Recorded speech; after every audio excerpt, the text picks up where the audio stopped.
good evening, good afternoon, good night, wherever you may be. In Lethal's case, it's very early in the morning. Thank you so much for stopping by.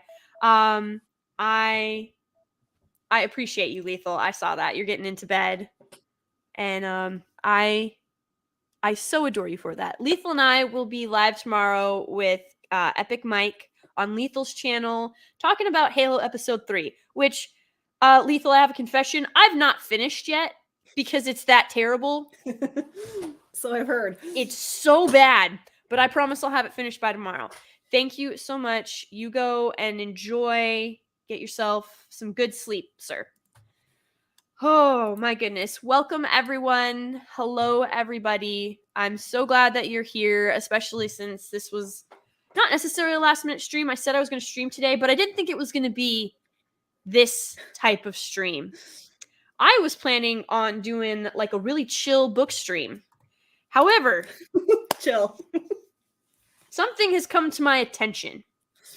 Yes, Cybot, that show is actual cancer so far. It really is. Let's see who is here. Cal G, what is going on? Hey, what's good? Not the book we're about, not the discussion that's about to be happening, guys. It's not good. It's not a good. I mean, the discussion will be good, but the topic is not good. Lady Marine NC, what's going on, sister? Hey, Raw, Yut. How's it going? Kaylee D, hello, sweetheart. I'm so glad you could be here. Jacob Ironside, always a pleasure. Sultan Al Fahim, what's going on? How's it been? How's he doing? Thank you for coming. Raj Williams, hello, Raj. How are you? Oh, look, there's you.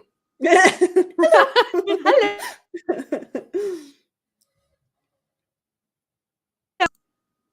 Chrysanth? That's how I say it. Like chrysanthemum, but without the antonym. All right. I like that. That's clever. I'm just assuming. Like basic laws of English, which, by the way, this book does not follow. No. Lead me to think that that's how you would say that name. Let me Emily Locke. Hello. Okay, I think I got... Rulin Holm, greetings. I think that is everybody that's here. Thank you so much. I'm going to apologize in advance. Oh, Ryan Roger Ataya, hello. I hope you guys enjoy the stream too, because we've got some serious stuff to talk about. Mike, go Giants. Whoop. I'm a Packers fan, so go Giants unless, it hurts the Packers, in which case. Andrew Hoyle, being a 20-plus year Halo fan, I have zero interest in seeing my blood pressure blast through the roof by watching that show. That is a good option, because I am also a 20-year fan of Halo. And my soul is decaying inside my body as I watch. I'm sorry. Faye, hello, dear. Oh, it's so wonderful to see you. I'm so happy you're here. Brace yourself, because it's not good. It's going to get ugly. It's going to get very ugly. So, first and foremost, I think that it is important for everyone to know that I am only doing this to try and save you. Yes. I am not doing this because I don't love you, because I hate you, but because I unintentionally came across I don't even know what to call it. A travesty? Yet another travesty. I have read this book. So one of the things that Alasia and I bond over is Bookstagram. Mm-hmm. And so if for any of those that don't know, Bookstagram it's Instagram, but for book nerds. Like literally that is what it is for. Mm-hmm. And I don't know how best to describe it. Basically, if the algorithm's doing its job, it's supposed to show you new and intriguing stories. Yeah. It's like the newest publications in whatever.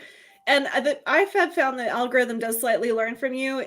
Like if you like fantasy and you interact with accounts that have a lot of fantasy, that's what it gives you. If you like mystery, like I've got no mystery, I've got no like thriller or anything like that because I don't go searching for thriller books. So usually it will give you what genres you want to be in. Yes. And like my our description says, all fantasy is fiction, but not all fiction is fantasy. And that is extremely important. Because if you treat every book as though it is fantasy, the genre, not fantasy as in the synonym to fiction, you run into the issues that we are currently seeing, which is the bleeding of subgenres. So in fiction, you have the genre of fantasy. And then you also have the subgenre of fantasy, which is it will have magic, wizards, usually set in a medieval land of some type. And it's generally a story of good versus evil. Like your epic tropes, your epic storytelling of good versus evil. You always have the hero's journey. Yes. Always. That is a basis for fantasy. The problem is that people are like, oh, well, I have, like my fantasy guy or my fantasy man or my fantasy woman or like my fantasy love story. Okay, what you're actually talking about there is like the daydreams inside your head, like your own personal fantasies. You're not talking about fantasy, the subgenre. You're talking about your personal fantasies. Yep. Now, I know that this is going to get tedious, but we're about to break down some subgenres, and it's going to be real important, and here's why. These subgenres are they're being pervasive, and they are bleeding into each other at an astonishing rate, which you're going to see in a second. So, romance is not erotica. And erotica is technically a romance, but it is literally its own subgenre. It could technically fall under romance, but one of the main things that is necessary for romance is a happy ending.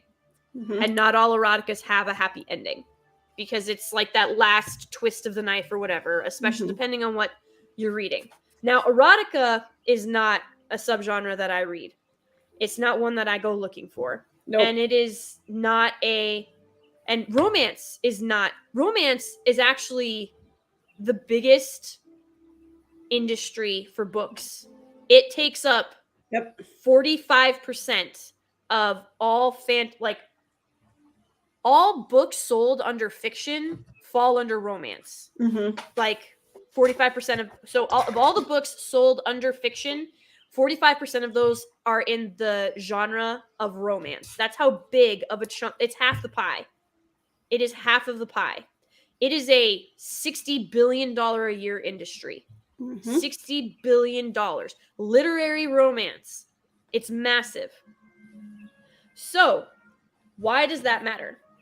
Well, because people are confusing erotica and romance. Romance does not, we're going to use some language here, folks. Romance does not need to have sex in it. There will be affection and there will be kissing, but there does not need to be sex. Erotica, there must be sex. It is a requirement of that genre. Just like a happy ending is a requirement for the romance genre. Now,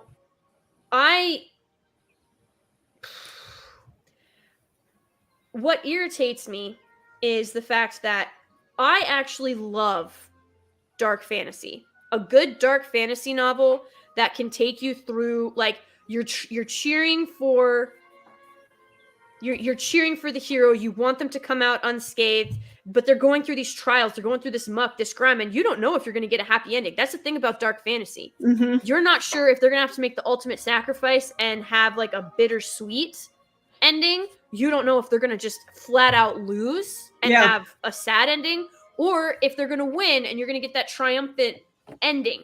Dark fantasy can literally have any of the three endings, but a requirement of dark fantasy is that you must have dark magic. and you must have an evil entity, whether it's corporal or ethereal or tangible, it doesn't matter. Those are bases for, like, they must be included in that genre. It is a must.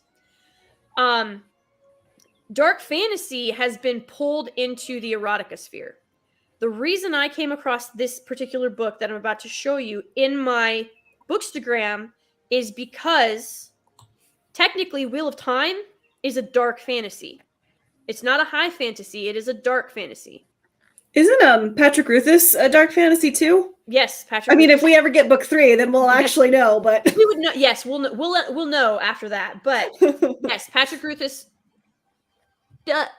technically would be qualify as dark fantasy. Yeah. So I love a good dark fantasy, and you know, sci-fi and fantasy are very closely related, but they are not the same. You can have, I mean, Star Wars, like everybody falls back to it. Star Wars is a perfect cinematic reference to sci-fi and fantasy blending. It can be done, and it can be done well, but you got to know what you're doing. And when I say Star Wars, I mean OG and prequel, not anything that came after and the EU. But I digress. George Lucas era Star Wars. There we go. No, Stieg, Wheel of Time is not a high fantasy. I guess it could be a high fantasy and a dark fantasy because it meets the requirements for both. It really does. But there is a crap ton of dark magic in Wheel of Time. Like, I mean, the whole male side of magic. I mean, if you only watch the show, you're not going to know this, but there is an entire half of male magic that has been tainted. And that's why the Ajah, the Reds specifically, are hunting down males that can tap into it and are killing them. But you wouldn't know that if you only watch the show. Just saying. You just think that somehow, like, the way that the show came about, it's like they've perverted the female magic, is what it comes across as. Well, that's lovely. I'm going to disagree with you on that, Stig. But you and I can duke that out later. Because why we're here is the fact that dark fantasy has been pulled into erotica. I'm not saying that you can't have I'm not saying you can't have multiple genres in one book, but you have to have one main genre, and then the rest of them are your subgenres. So if you have an adventure story, that means the main plot should be the adventure. And if you have a subplot of romance and you have a subplot of time travel, then those should be your subplots. I hate time travel, but we're going to throw that in there. So you're allowed to have more than one genre, but you have a main genre and then you have subgenres. Yep. This idea that you can equally balance two genres doesn't work. This doesn't work. You have to be a very talented writer to do that. And this is not what I would qualify as talented writing at all. So the book that has me all up in arms is a book that actually only was published less than 2 months ago. Stieg, I'm going to need your input for this one. All right, guys. This is what has popped up on my Bookstagram. What Lies Beyond the Veil. And if you look here, it is from a USA Today bestselling author, Adelaide Forrest, writing as Harper L. Woods. So she's using a pseudonym for these books.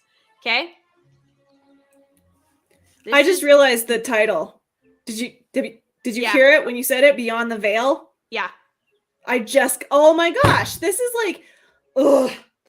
Oh, girl. We have but scratched the surface. Oh my gosh. Yeah. I know you kept saying it, but it just now resonated with me what that title is. Yeah, I get it now. Yeah. Oh, that's infuriating. Just that alone is infuriating.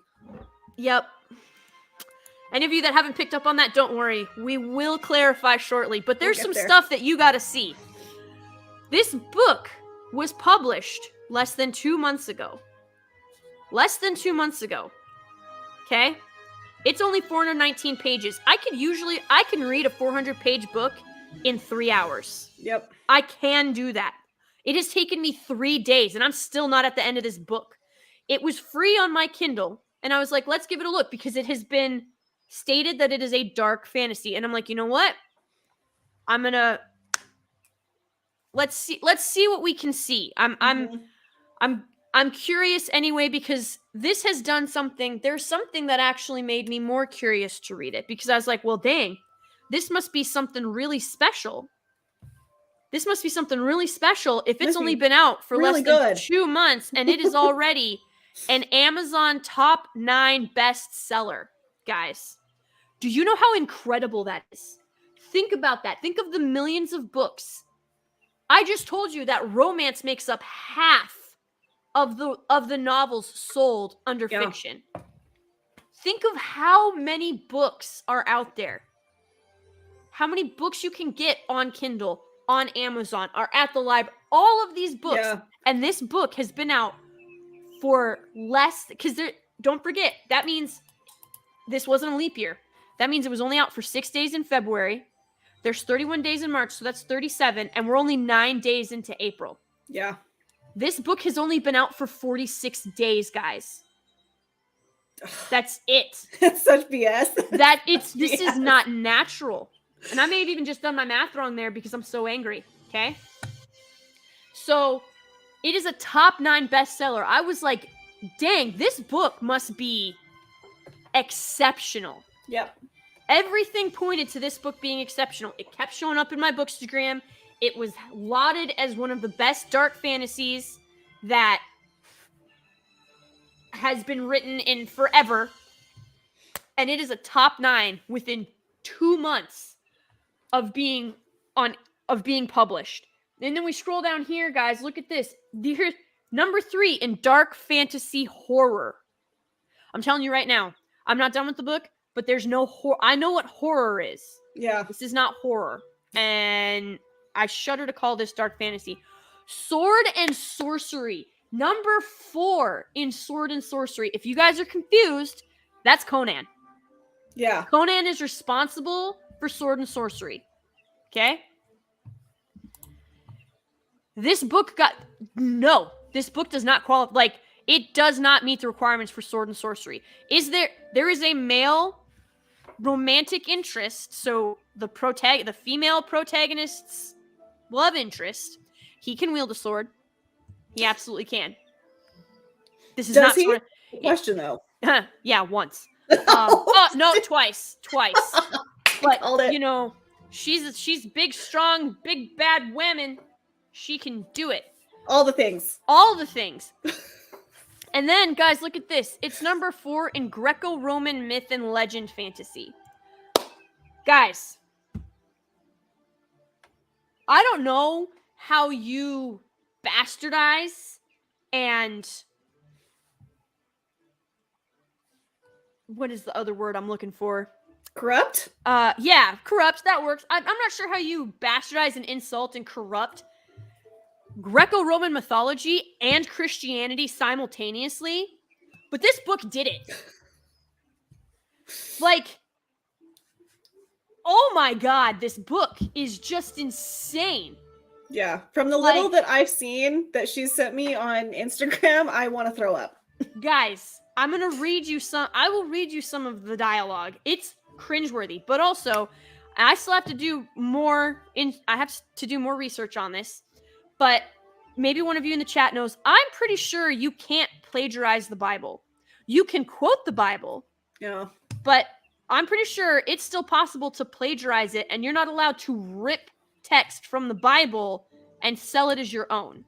So, also, they 1,000%, and I mean 1,000%, this author either does not know or does not care about basic grammar and established rules. It's like they're trying to subvert expectations in the worst way possible. By having bad grammar. Guys, she capitalized the word gods. Gods. She capitalized it. It is an established literary rule. You don't capitalize that. Especially when you are discussing a made-up deity system. A made-up deity, exactly. Not one that's based on history, even though she pulled heavily from Christianity, Greek, and Roman mythology for this. it's still a made-up deity system because she's calling them the primordials, which is essentially the Titans. And then the Fae are the gods. And they were actually called the gods, but they... Sorry, one sec, guys.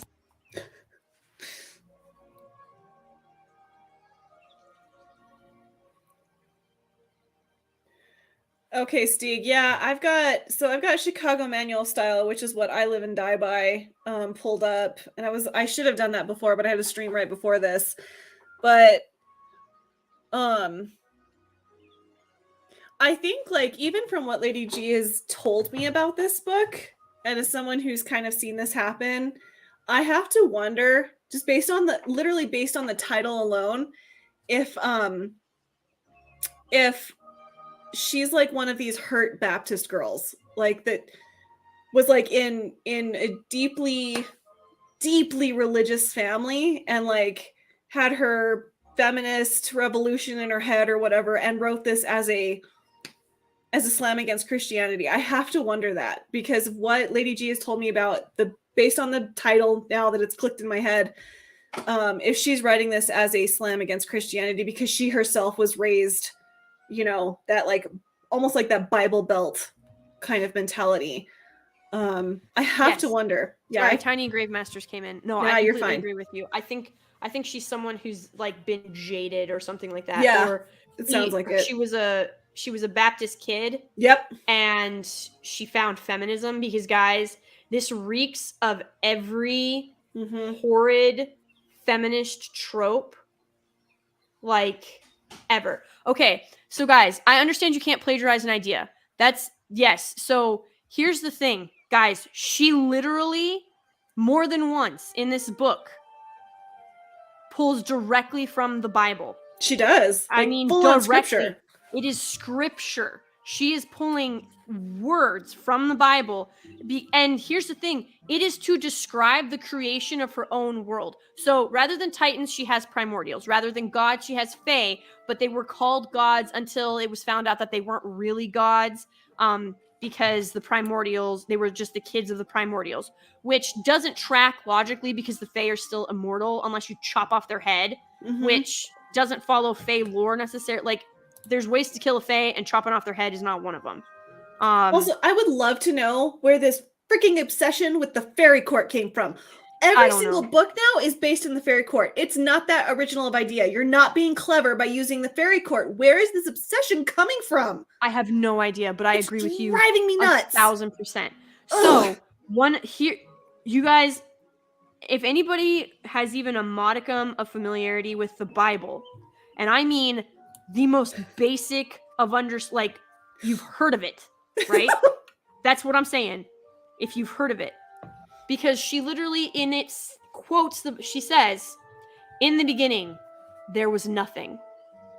Oh. That's like straight up Genesis. I was like, can you do that? Yeah. Is that, like, I'm pretty sure you just plagiarized the Bible because you didn't quote it as a source.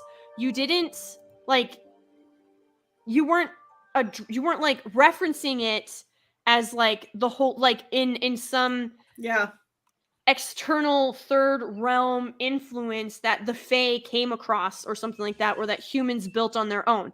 No, like verbatim in the book, for the creation of everything, it starts with, in the beginning, there was darkness. In the beginning, there was in the beginning, there was nothing. It's like she's literally ripping straight from Genesis. That's insane. And I'm like, I don't think you can do that. I understand, like, you can't. I know you can't copyright an idea. Like, she doesn't own the Fae. Like, anybody can write about fairies. Anybody can write about Fae. Anybody can write about leprechauns. That makes sense. But it would be hard for God to sue, but it is definitely intellectual dishonesty. Yep. Yes. Exactly. Like, I don't know, like, who sues does the Pope have to sue on behalf of God? Like, is that how that works? I'm not really sure. Like, I don't know what to do, but I'm telling you, that's plagiarism. You can't do that. Yeah. You can take the ideas of creation. You can take the ideas of anything from the resurrection, the birth of the savior. Those tropes are in fantasy books, but they don't rip straight from the Bible. Yeah, I mean, even like, I'm sorry, again, if you're even remotely familiar with Genesis, reading the Silmarillion now, like as in depth as I have been, I'm like, oh yeah, this is like the fall of Lucifer. Like this is the Lucifer and the angels. Like even Tolkien, the similarity, it's unapologetically similar to the creation story, but it's not like he was quoting the Bible. Yep. Nope. She's straight up she's ripping from the Bible. And then there's a scene in the book where they're coming up to like a hot spring, and it's etched with all of the old gods is what they're calling them. So the Fae, it's etched with all of them in this pool, and they're doing all of this like erotic stuff. Ugh. And I'm like, what am like, that's very like, it's the carving of stone, the statues, all that. It's very Greco-Roman. The way it's described in the book, it's very Greco-Roman. And you're like, okay. But then it goes on to insult them by being like, oh, so some tropes that are in this book, guys, that's number 9 of Amazon's top bestseller and number 3 in dark fantasy horror, which I have yet to see any horror because this book has not scared me at all. Guys, there's incest in this book. There's grooming in this book. There is attempted grape in this book. There is all of the bad things that we're supposed to not like. All the bad things. And she's glorifying the crap out of them. Even grooming. She's glorifying the grooming. And I don't even know if she realizes that she's doing it. But she is. She has... like, pedo crap is in here. Ugh. Like, this dude, who's a full-grown man, falls in love with this little 7-year-old kid, 6-year-old, 7-year-old kid, because, get this, he saw the love she had for her father. Oh yeah, ritualistic sacrifices in here too. Now that's very dark fantasy, so I'll give her, you got one of them. There you go. Ritualistic sacrifice, her father was it. And she's like 6 or 7, because she's now 20 in the book. She has reached the age of 20. So that makes it all okay. But apparently, the lord of the village that she lives in was like, oh, I saw how much, because she asked, she's like, why, what is it about me? Like, you could literally have anyone. Dude murders his wife so he can be with this chick. With belladonna. He's been slowly poisoning his wife over the years, but now he has to speed it up because he just found out that the high priest plans to sacrifice her to the veil. By the way, you sacrifice they slit your throat and let your blood splurt towards the veil. Oh my god. That's how it happens. So he's like, okay, we have to hurry. So he kills his wife. And then before the sacrifice is supposed to happen, he's like, I need to make my announcement before the high priest makes his, if you want me to save you. So he's like, I'll save you. You'll be my wife. I've killed my current wife for you. And she's like, why me?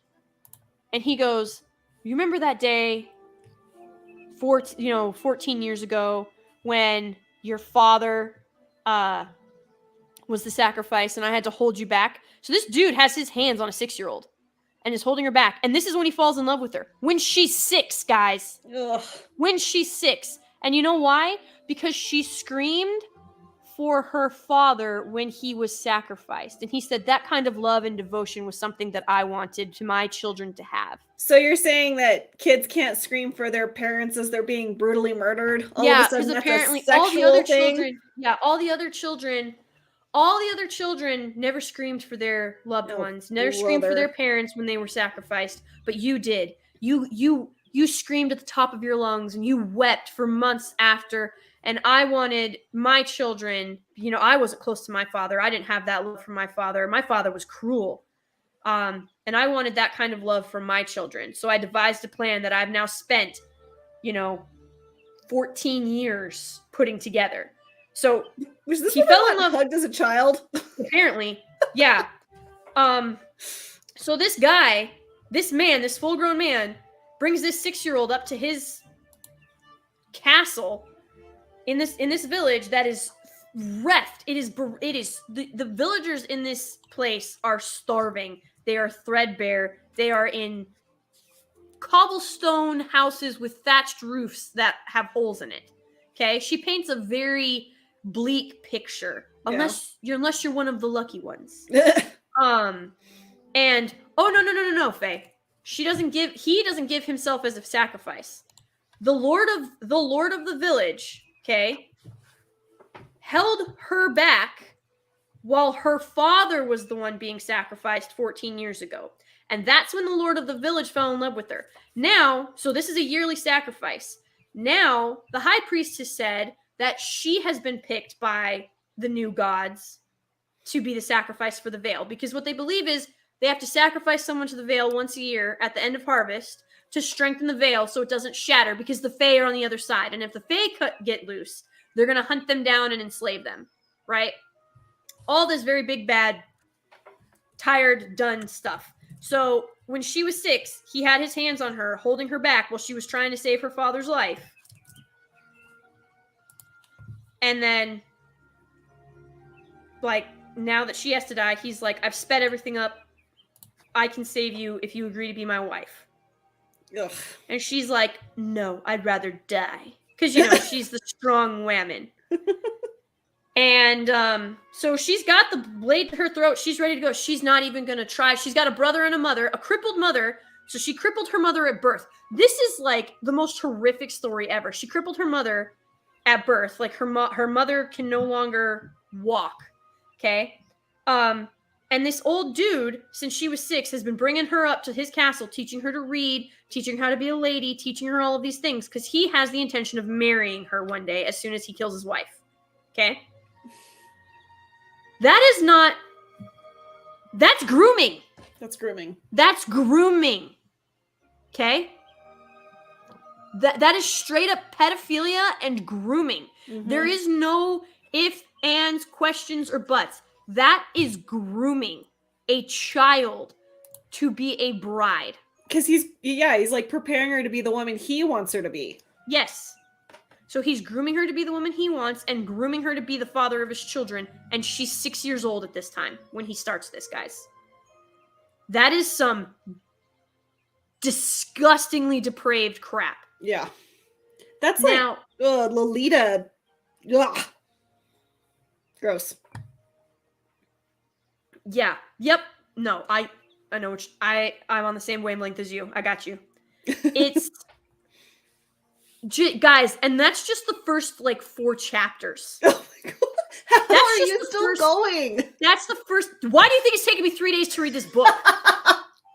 It's only 400 pages. Like, my god, I can read all 3 of the Lord of the Rings in a day. Oh, see, I can't. If I get up at 4:30 in the morning and I just read, I can literally, by 11:57 p.m., I will have finished all 3 Lord of the Rings books. Good lord, girl. You're a fast reader. When I want to. I am just so disgusted. I'm so disgusted by everything that I read. I had to walk away. And I was like, I need to understand why this book. Guys, look at this. Look at this. Top 9 bestseller on Amazon. Not in fantasy. Not in dark fantasy. Not in dark fantasy, it's freaking number 3. It is number 9 across Amazon. Across Amazon. Now, as you can see right here, you've already borrowed this item because it's free on my Kindle. It is free on my Kindle. I have Kindle Unlimited. I hate Kindle. I never use it unless it's to do stuff like this, which is research and figure out where the genres are headed. Guys, they are headed to very, very, very, very dark places. If this is what...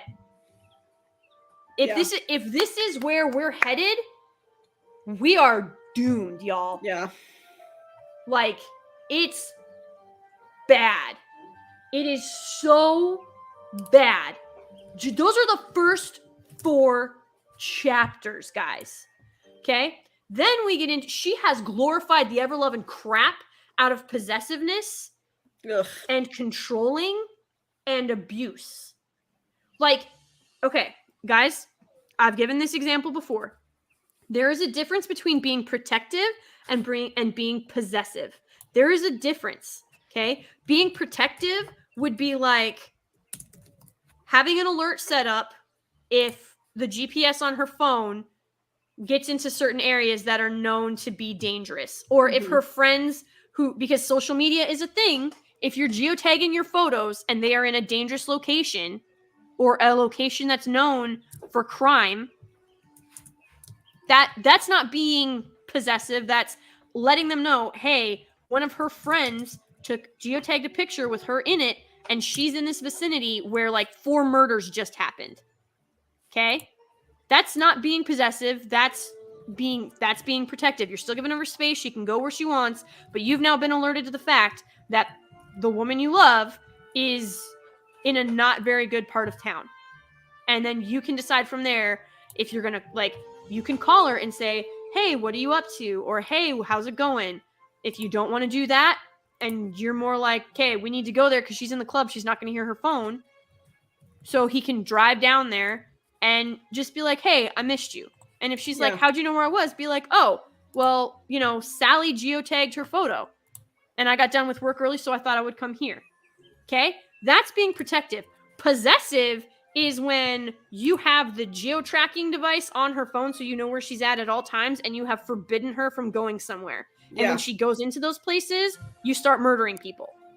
People who haven't even touched her, but now you're just going to go off and kill people because she's in this bad place. And you feel like she's been threatened. That's not healthy. That's possessive. Okay? So, 2 very similar situations. Okay? Girl goes to a seedy part of town that she shouldn't be in, but it's the new club and she wants to check it out with her friends. Okay?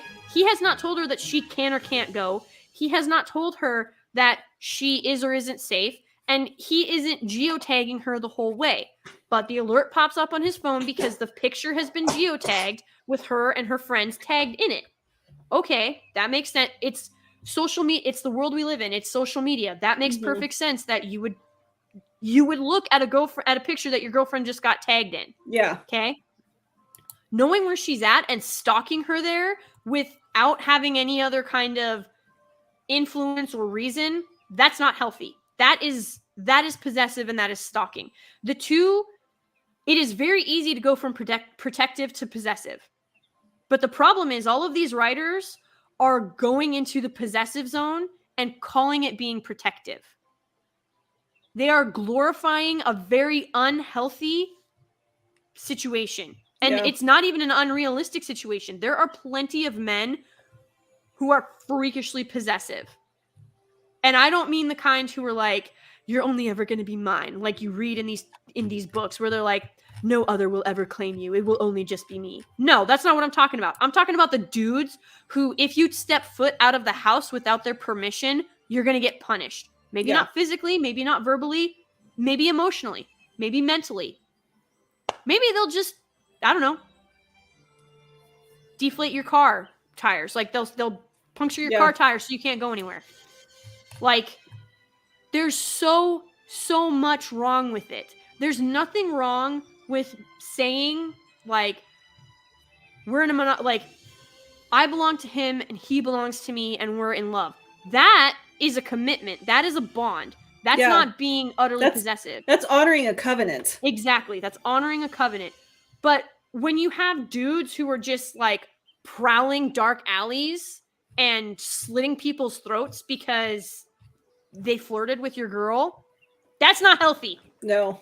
That's not good. Like, it's a problem. And this book has many of them. So not only did we pull from Genesis, here is some of the dialogue, guys. Like, real quickly, I saw someone say that the rating on Goodreads was a lot less positive. And I mean, okay, so it still has a 3.8 and it's got 6,600 ratings. That's way too. That's actually pretty good. It is, yeah. And it's got 1,000 reviews, and I'm seeing quite a few 1-star reviews. I mean, I'm That's discouraged by as many 5-stars reviews that I'm seeing, but like a lot of people are saying it's like the writing is terrible. it is It's terrible. predictable. It's disturbing. It's predictable, it's disturbing. It's just not. Yeah, a lot of people seem to be saying hold the same sentiment. Yep. Well, I'm glad to hear that. Here we go. All right, guys. So, Alicia, I don't know if you saw on Twitter, I did a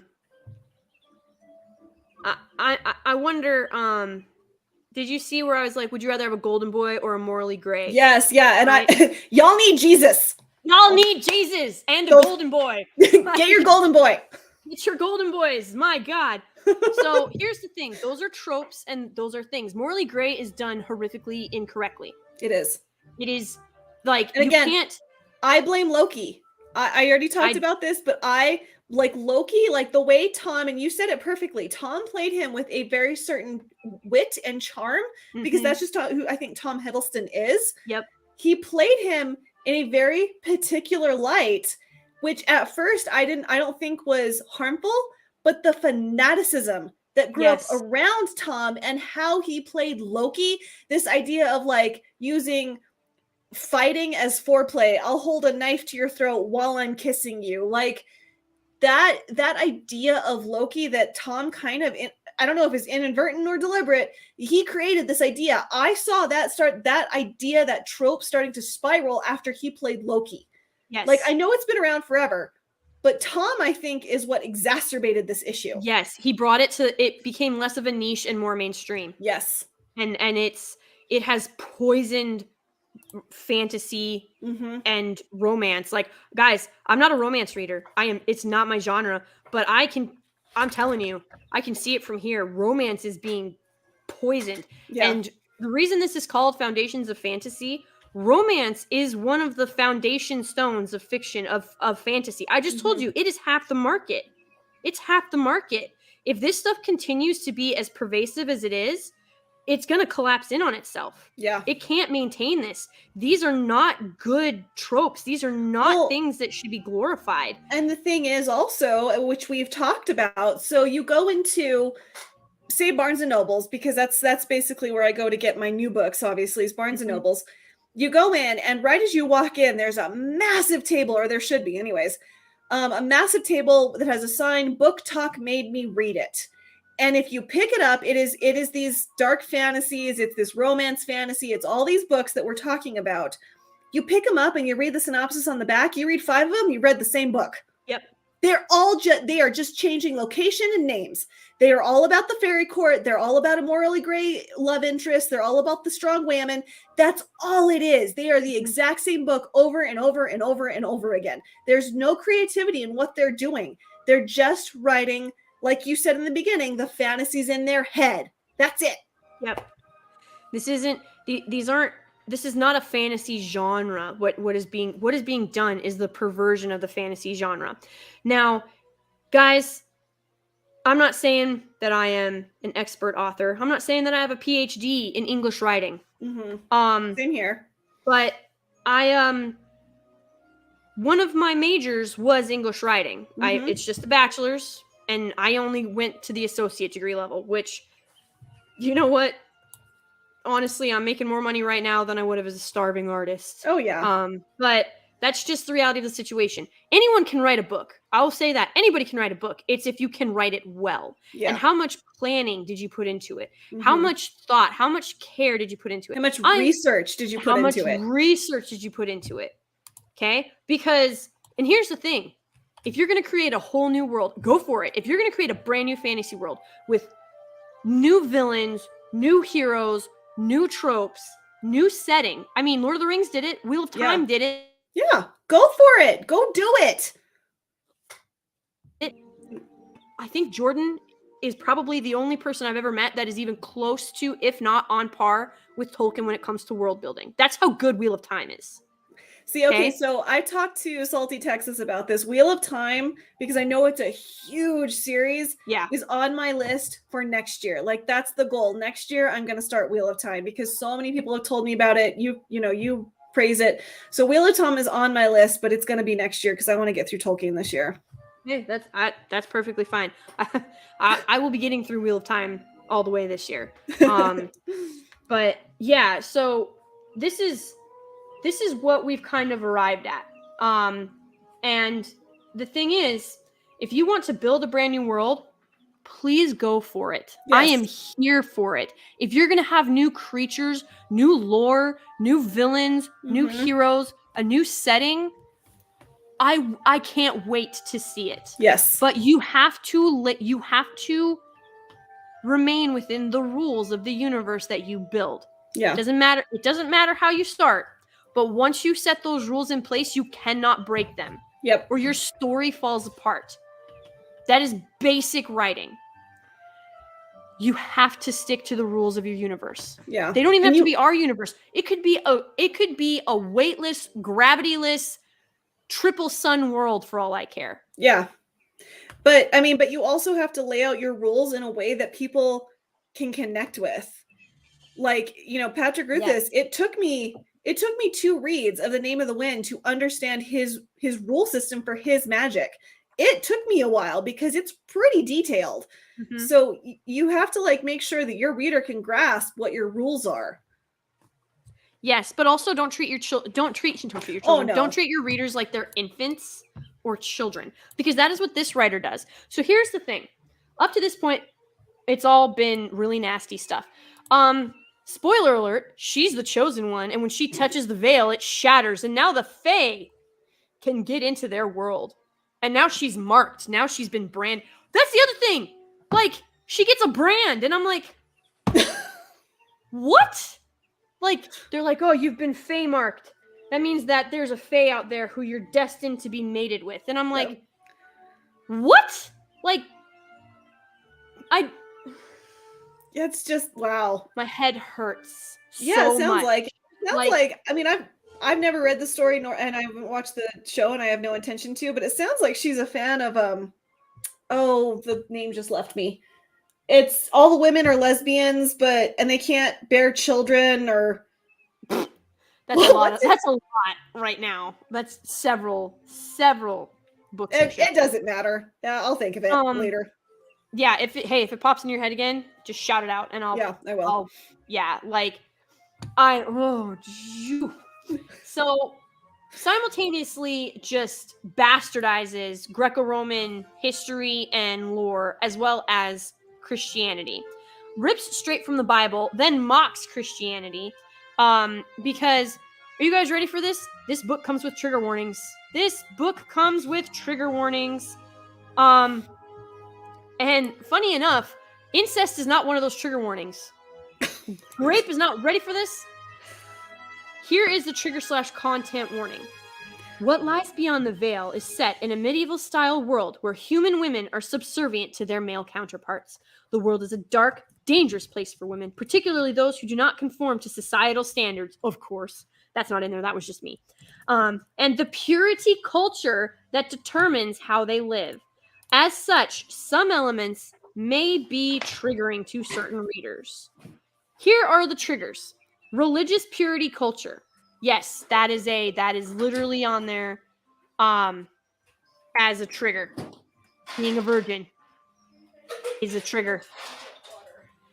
Verbal and physical abuse. And then in parentheses it says, not the male lead. As if that makes it okay, guys. And when she says verbal and physical abuse, I think you can garnish from what I've told you. It is legit. She was caned and whipped as a child. For being disobedient and for not conforming to society. If you haven't figured out that this is a feminist power fantasy, I can't help you. References to grooming behavior and assault of a minor by an authority figure, in parentheses, not the male lead. Guys, it is not references to grooming. It is straight grooming. I don't even think she realizes how much grooming is in this book. She was whipped and beaten with a cane as a child, guys, for not pleasing her master. Oh my god. Okay, correct me if I'm wrong. Should this not then have, I know that there are books that are published that are uber adult, should this not have been published under a different... Do you see what I'm saying? Like Harlequin? Yeah. Like, I don't know. Like, should this not have... this should have been... This should have been like dark erotica, like niche erotica. It is being sold, as you all saw, as a dark fantasy book. This is not a dark fantasy book. Not in the least. Which, I'm sorry, with that cover, like, there's like a psychological thing. Like, I saw Stieg say that's a boring cover. Yeah, it is a boring cover. But that's that's the cover that's popular right now. And I'm sorry, but that's like what is aimed at, like, I don't know, what would you say, 16 to mid-20s? Yeah. That is 15 to 25-year-olds. That is that book cover market is what they're aiming for. So 15-year-olds are picking up this book. And I didn't read the trigger content warnings because I think they're absolutely ridiculous. But even after I've only read, because I'm on my Kindle, so I know how the percentage of the book I've read 86% of this book. It doesn't improve. The tropes remain absolutely barbaric and disgusting, and there is something wrong with this author. There's something wrong with this author because she fundamentally does not understand. She says that she references grooming behavior. No. She full on wrote about it. She full on wrote about it. And guys, she's glorified it because later in the book, where I'm at right now, because she knows how to read due to the grooming, she is now useful to the resistance that she has found. I'll get into that in a second. But she can read the old tongue and the new tongue. Okay? So they're talking about the language there. So she can take the books that are in the old tongue and translate them to the new tongue. And here's the thing. It was very convenient. There's the plot armor in this is absolutely astonishing. Like, it's just, my God. So the reason she has to be the one to do this is because everybody else, all of the previous historians of this resistance, got wiped out by the human flesh-eating disease that came into their hidden tunnels underneath caverns and caves that have been etched in stone by previous fame. So the resistance started as the Fey-marked, which is what they're called, who had, like, they had the marks on their arms because they didn't want to be claimed by the Fae because of all the horrific stories that they have been told about what the Fae would do with them and to them. So they didn't trust the human king to protect them, and they didn't trust the Fae, so they made their own resistance, and they built tunnels under the entire human half of the island.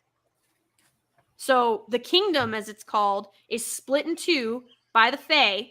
So you got the Fae on one side and the humans on the other. The witches apparently sacrificed themselves to erect the veil so that the Fae would stay over there and humanity would have a fighting chance. So they cursed the Fae. They gave humanity a chance. The witches are the heroes. Yay, yay, da, rashaba.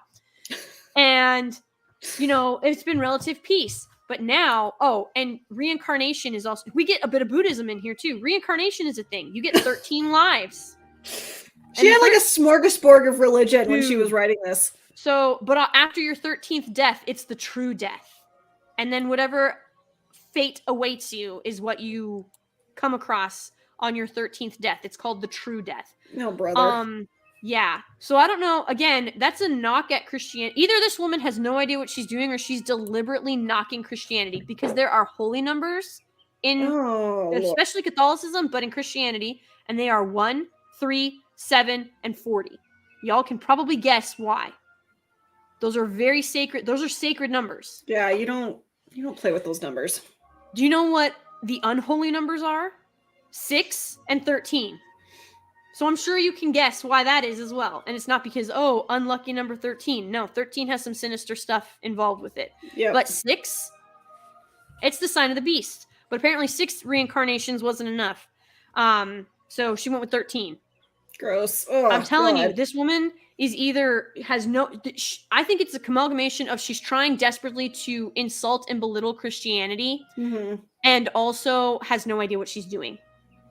Well, I don't know. Maybe, but it also sounds like she's doing it very deliberately. Like I just can't help but think that maybe she's like, she is one of those women who's broken away from the church and like She resents it because it wanted her to be like, it's like she resents Christianity because the base of Christianity is to be greater than yourself, to serve a purpose greater than your own. And she's basically like, F that. Yeah. Right? Like, I'm going to just throw off these chains. But then in the next sense, you have literally a brand on this woman's, on your main character's skin, how she is literally meant to be with one fae for eternity. Because once that's the other thing. They have to mate in specific spots to solidify the bond. And then the human, see? That's the face I made too. What? The plot armor is so, I just can't. The plot holes are so massive, and she just like throws a blanket over them and is like, no, it's fine. This is how we get around that. Just trust me.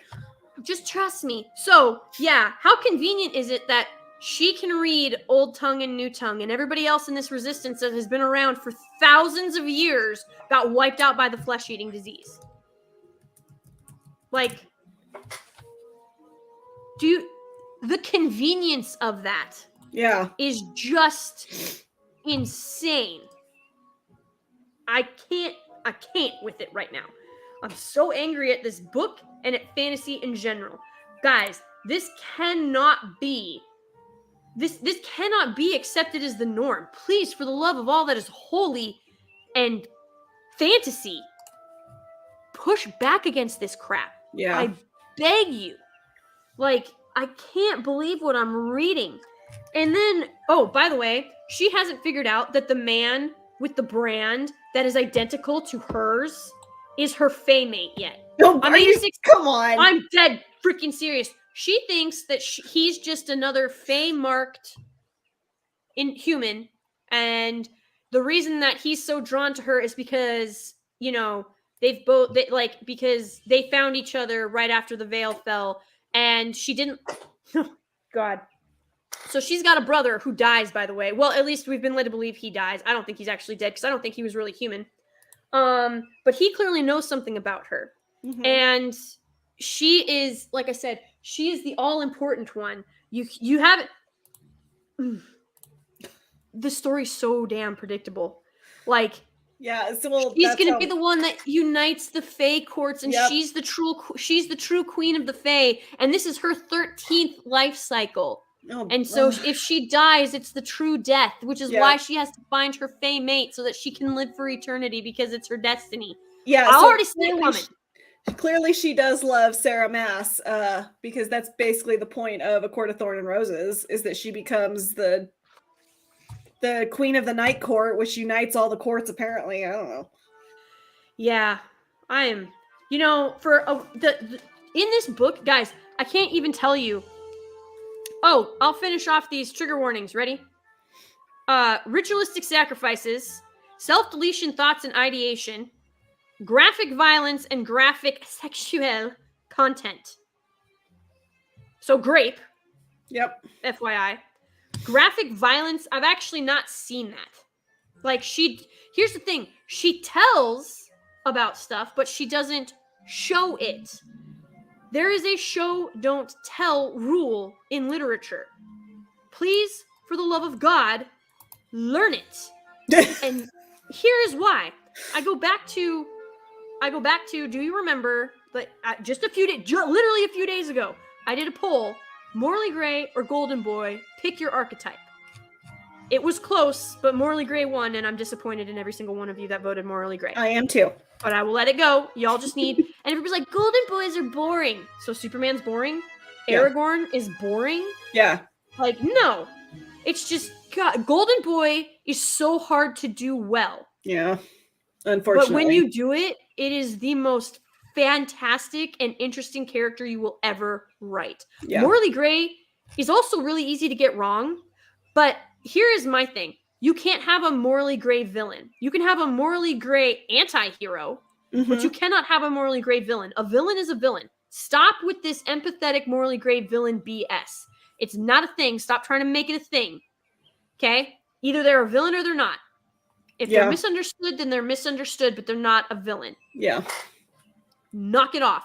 Call them what they are. They're an antagonist. That doesn't mean they're the villain. Mm-hmm. You can literally have the hero of the story be the antagonist. Literally, the good guy can be the antagonist. It happens in a lot of books. Not near as many nowadays. But, yeah. So, since y'all are enjoying that background, 1 second, I'm gonna... There you go. You get that one now. You know, it's interesting. I pulled her up on Instagram. I went to Harper L. Woods because I can't find her normal name. And okay, so it's got that many ratings, right? So we've seen that you pulled it up, that it has that many ratings. It's got that many ratings on Goodreads. Yeah. She's only got 1,200 followers on Instagram, which I find odd. Like, That if is you're very that odd. in love with an author, if you're that in love with a new book, the first thing you do is go seek out that person on social media so you can stay up to date with what they're doing. Yeah.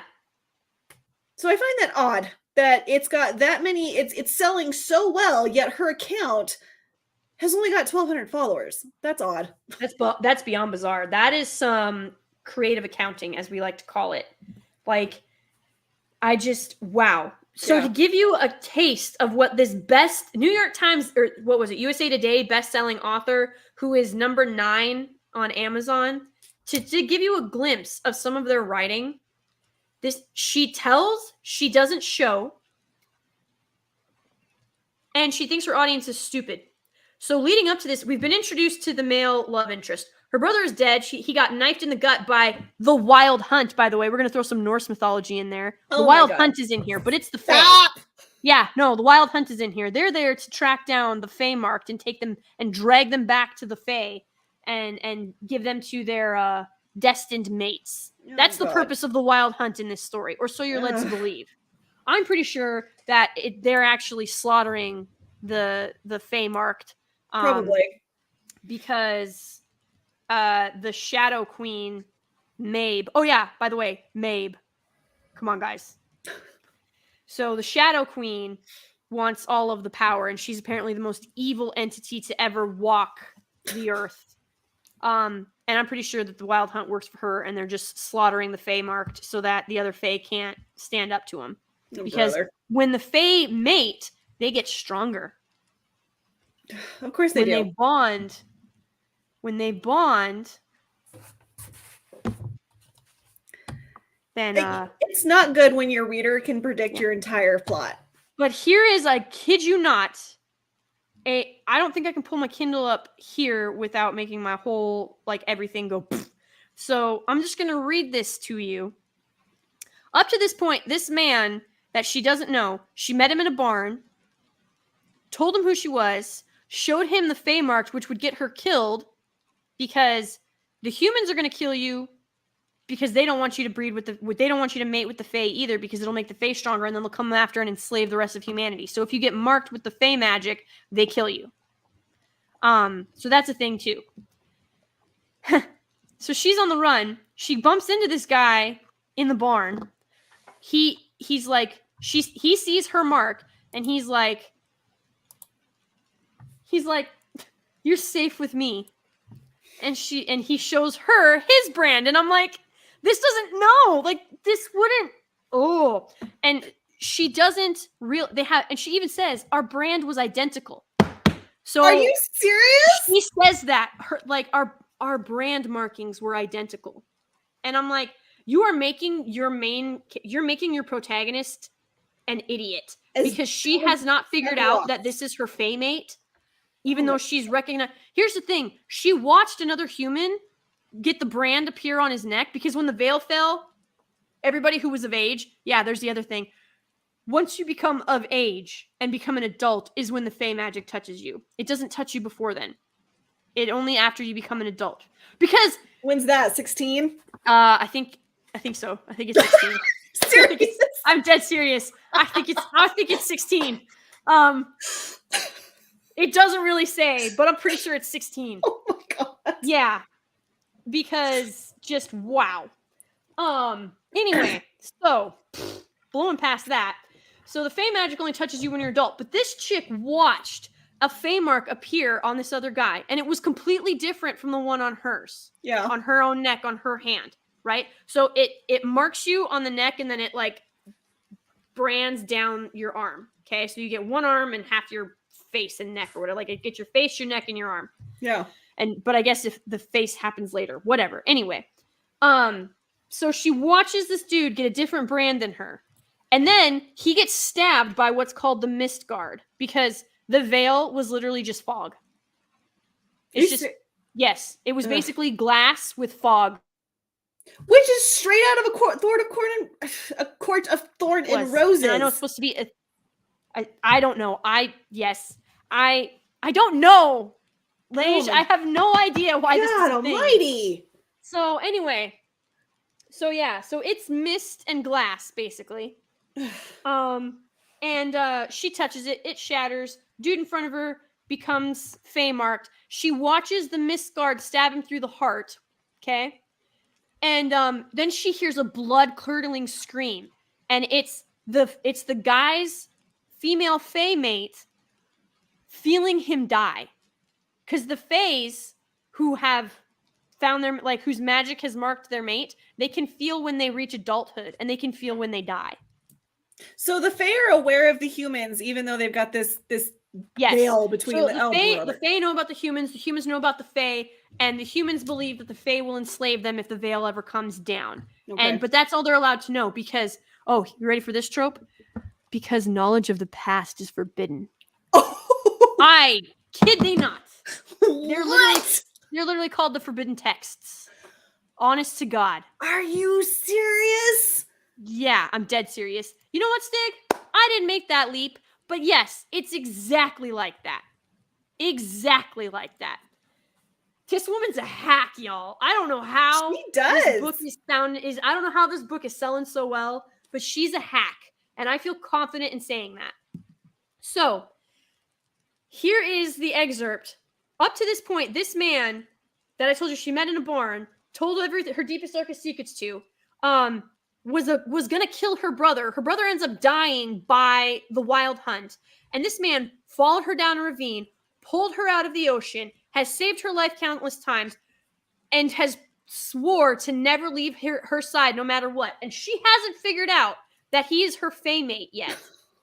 There's this whole internal struggle. I just couldn't let myself love him. I couldn't let myself be hurt like that when he get taken away by his fae mate, because it would likely happen. And I'm like, oh my God. So she's the epitome of a Mary Sue because she's also dumb. Yeah, pretty much. So this dude has said multiple times that he would literally burn the world to the ground if she asked him to. Here is an internal discussion she's having with herself. This book is also in first person, which is my least favorite point of view because it's lazy and it's so easy to write like crap because you're basically just it's like you're writing a journal, essentially. It's like you writing a journal. Yeah, so you're reading it from your perspective. You ready for this? The thought of what he would do when he hunted me down once again was enough to keep me by his side, because she ran away from him once, and then her brother ended up dead, by the way, because she was scared of him. The thought of what he would do when he hunted me down once again was enough to keep me by his side, wondering how my savior had somehow become a morally gray man with no boundaries. I kid you not. God. That is in the book. Are you joking? No, it is clearly his actions has clearly established him as morally gray, but it wasn't. She had to come out and say he was morally gray. That's how dumb she thinks her audience is too. Exactly. That's what I'm saying. She thinks that her audience are idiots. Yep. I put the book down and walked away for like the 9th time when I got to that part. I kid you guys, I'm not kidding. It's in the book. It's in the book. And again, okay, here and we've already kind of touched on this. But if this, okay, so like when I was 19, I was reading Tamara Pierce, who is my favorite fantasy genre like ever. Fantasy author. Like, she's my favorite. I tell everyone about her. Now, I'm not saying that if you read her, you're going to love her as much as I do, but I adore her work. I was reading her at 19, which is more years ago. I think it's like 11 years ago now.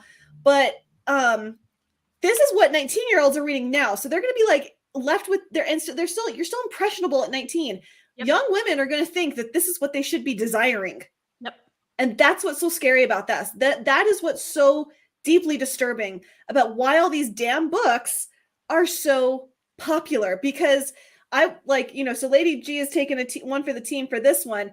I tried to get through A Court of Thorn and Roses, and I gave up. I got to chapter 7 and I was like, I can't.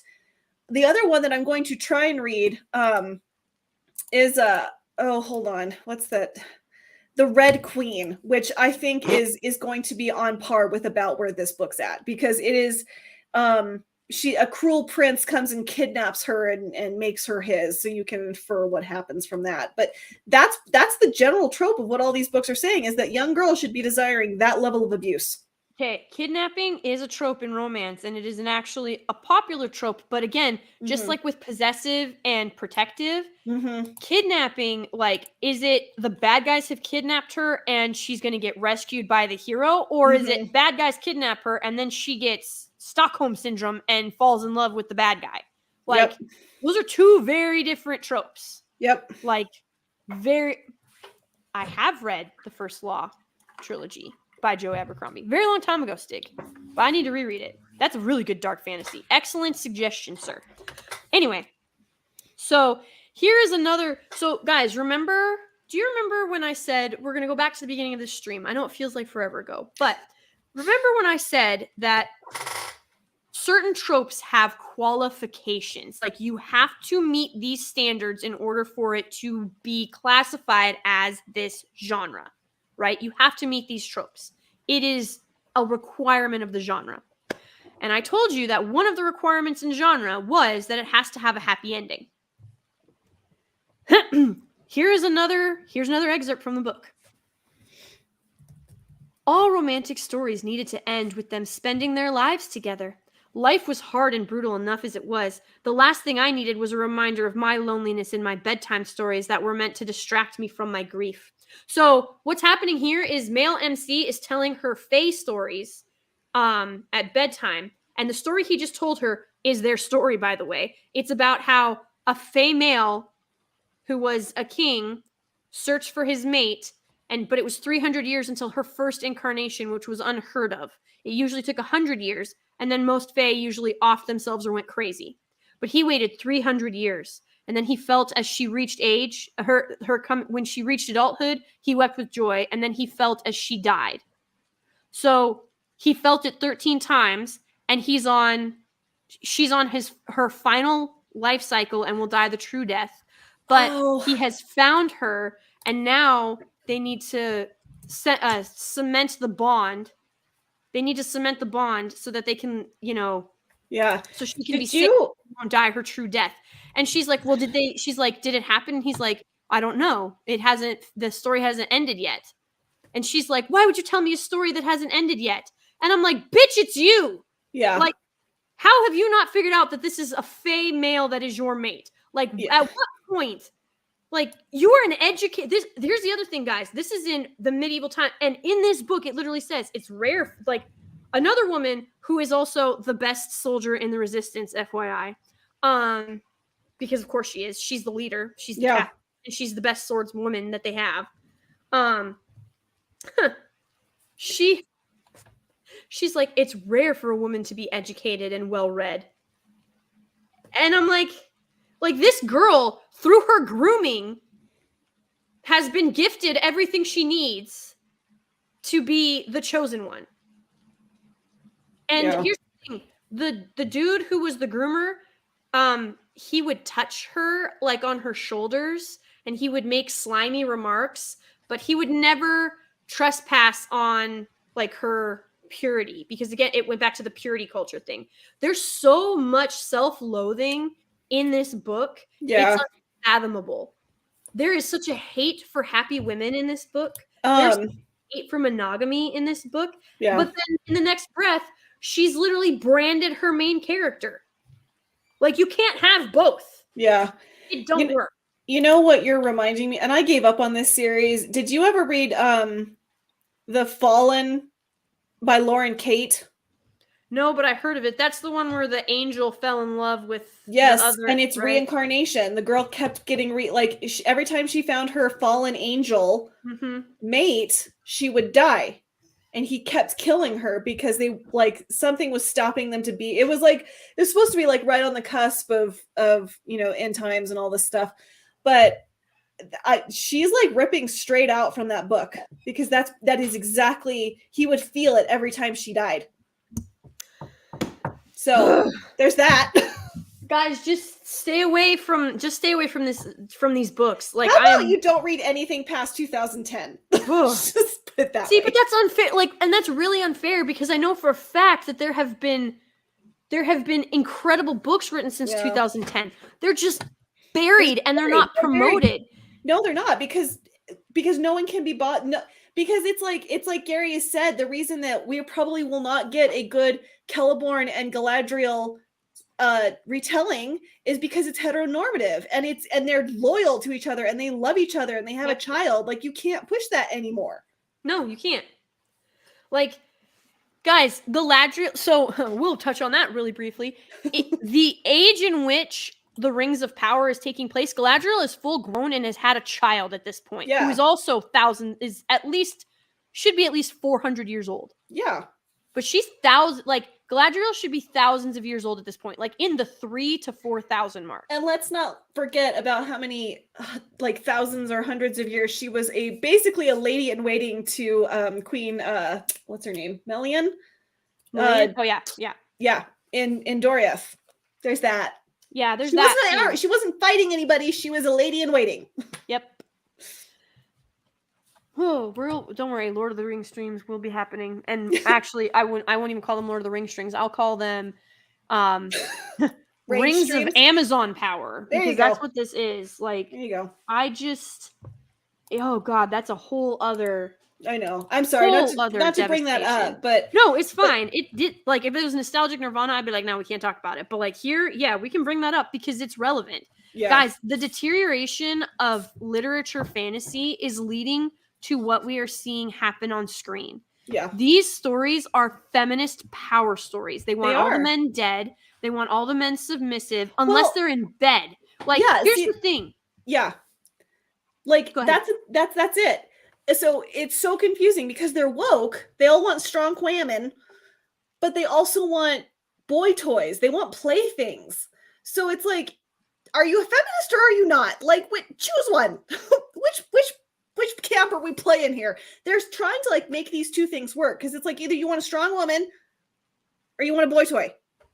You want to be dominated. You want to be I don't know, in the bedroom, you want things to happen. I just choose a camp. And so it seems like they're completely destroying their own feminist argument as they're writing. Yep. So the fantasies, again, this is an erotica. This is not a romance. This is erotica. It's a different genre. And the tropes, the erotica tropes that she's using are very anti-feminist. It's domination. Mm-hmm. It's female submissiveness. Mm-hmm. It's taunting. It's teasing. It's all of these things that feminists claim to hate. Pet names. Oh, here's the other thing. Here's why I don't think she realizes how deeply, she has revealed more of herself in this storytelling than I think she meant to. Because do you want to know the pet name that our male love interest has given to the female main lead? Whose name, by the way, is I'm going to say it wrong. Estrell. I know how it's Estrella. I know it's Spanish, but it's Spanish for star. Her name is literally Star. So he calls her my star, not my light, not my guiding light, not my guiding star, just my star. Literally the English translation of her name. And then one other nickname. He calls her Little One. Which it's just, That's creepy for many reasons. That is creepy. Yeah, he's a big dude. By the way, also, are you ready for this? Dude is chiseled with abs, golden hair, golden skin, tall and broad. Ugh. So just nothing original whatsoever. hey, I'm all for a good-looking male love interest. I am. But if you're going to write a feminist power fantasy, pick a freaking lane. No kidding. And here's the thing. Men, I love men. I love you, men. But this is like, feminists will never be happy because this man is perfect. Yeah. And I don't mean like action movie perfect or fantasy perfect. I mean like, even in fantasy, it is hard to believe that this guy exists because he's powerful, he's capable, he has a sword, he's brutal with anybody that threatens his love, but he's also gentle and considering and compassionate and caring and always knows the right things to say to his woman. Like, I'm sorry, nobody that says the character has perfect no thing. depth then. Yeah, nobody says but he's holding back because he hasn't come out and said that he's Fae because he knows he'll freak her out. Oh, brother. So that trope, by the way, is like, I've not finished the book, but I already see it coming. She's going to find out right at the end of the book that he is her Fae mate, and she's going to feel betrayed, and she's going to go with the Wild Hunt or with Mabe, the Dark Queen, or what, like whoever it is that's going to take her away because she's going to feel the betrayal. Yep.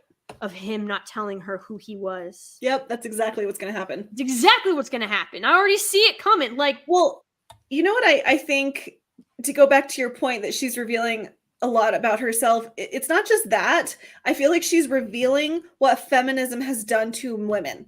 Yes. Like, she is essentially revealing how empty and lonely and like unfulfilled all these women are. Yeah. Like, how starve-touched do you have to be to write this kind of shit? Yeah, exactly. Like, and it's like, not that I have a whole lot of, like, experience with men. I have almost none, like almost no experience with men. And I still don't really know how to talk to them, but I know what I don't want. And it's not that. like, it's just, this character, here's the thing. He's brooding, he's witty, he's dark, he's foreboding, but he's also funny and cheerful and enigmatic and sweet and considerate. And I'm like, bitch, pick a lane. No kidding. Oh my gosh. No man is perfect. And like, yeah, everybody gets rose-tinted glasses at the beginning of a relationship. All right, Lej, I'm going to tell you right now, I dated one person before I met and dated and married my husband. So I've had 2 boyfriends in my entire life. Okay, well, that, you know what? That makes me feel so much better because I've been on 1 date my whole life. Okay, girl, I feel ya. And you want to know what's really sad? The guy that I dated beforehand, long story short, we got engaged and then he broke it off because he couldn't deal with me being in the Marine Corps. Long story short. Yeah. And I was like, okay, fine. And then, I spent some time by myself. I didn't hate all men, but I was like, I am not in a place right now where I'm going to do anything with anybody to, like, because it wouldn't be fair to them. Like, I knew I was in a bad position emotionally and mentally, and I had to, like, fix my own. Have you ever the game Clean Up Your Own Backyard? Yeah, I had to do that. I had to do some self, not care, like self-improvement. Because guess what, guys? You're not perfect. I know. Shocking. None of us are perfect. Oh my God. What a revelation. What a revelation. Yeah. But well, and the same here. I mean, like, the way my life's panned out, I like, and I very recently need to, I've been healing my own heart, and it's been a journey. It has been a journey, but like, I want to heal my own heart before I take care of somebody else's heart.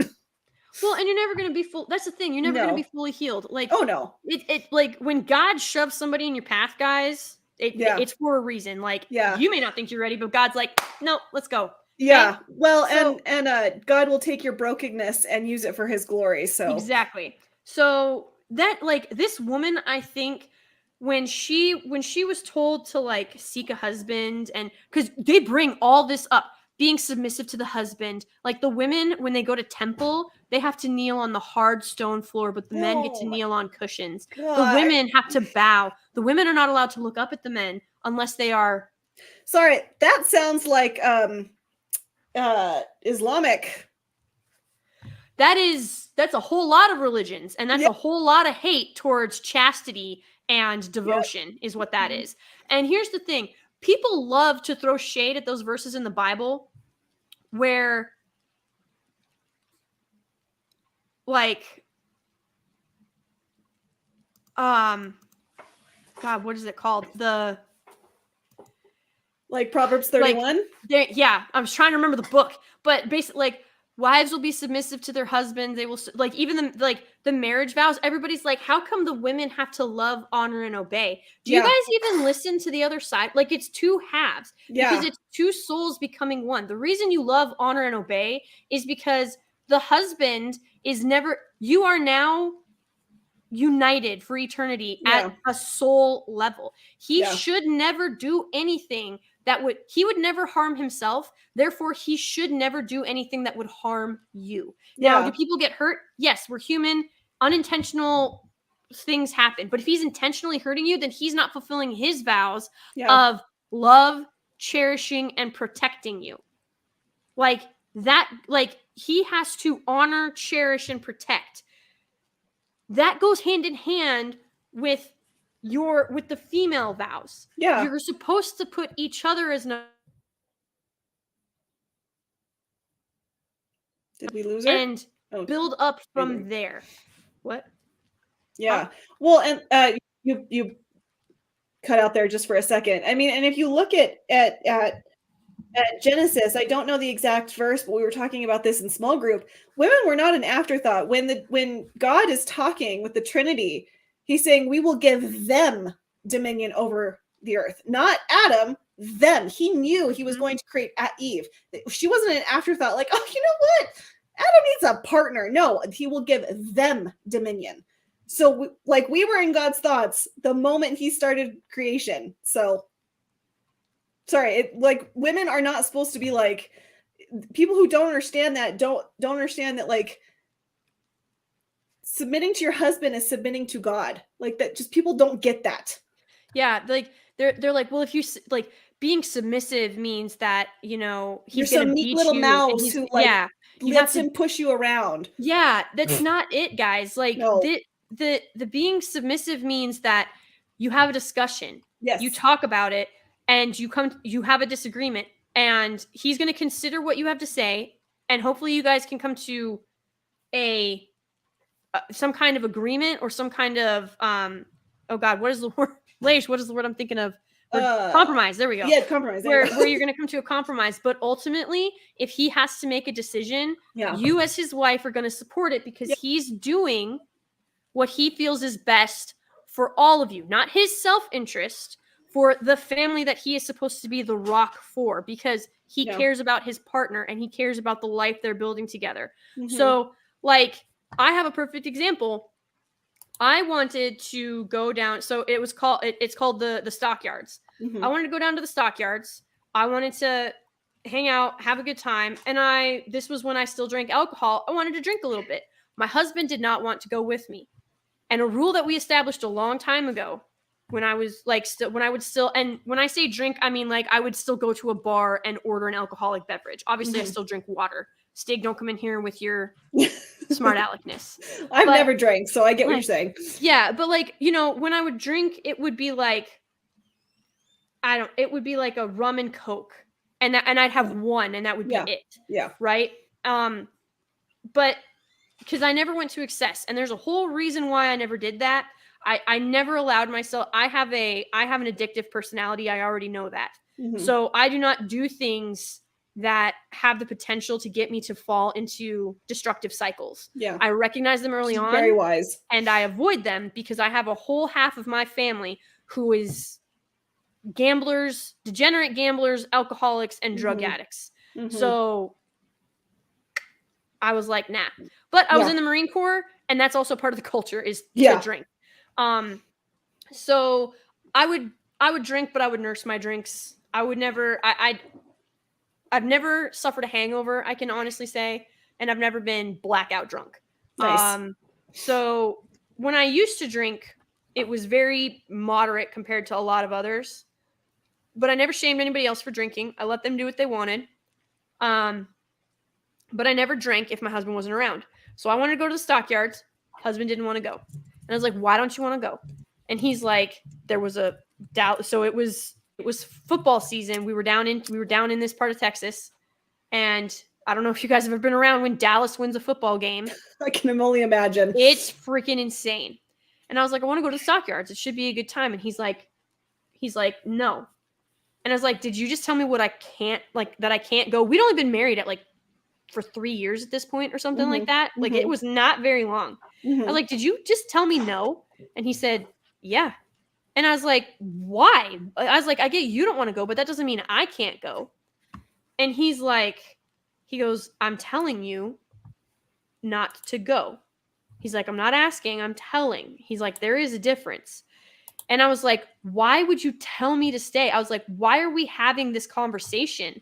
I was like, this is not, and I pulled out a feminist line. This is how pervasive this crap has gotten. I did not even recognize what he was trying to do because all I saw was what I wanted to do. And I was like, this isn't the 1800s. This isn't even 1950. You don't get to tell me what I can and can't do. Yeah. And he looked at me and he said, as your husband, it is my job to protect you and keep you safe. Wow. And I'm telling you, you're not going to the stockyards tonight because the likelihood of you getting graped, he used the real word, obviously. He said the likelihood of you getting graped and murdered is extremely high. Wow. He said, you do not understand what the stockyards are like after a Dallas win. And so I was so livid. I called my mom and I was like, Mom, you'll never believe what, like this, that, and the, like I was, all the things you're not supposed to do. Right. I definitely did. My husband remained steadfast and he would not let me go. He's like, he had the car keys. I had no other way to get there.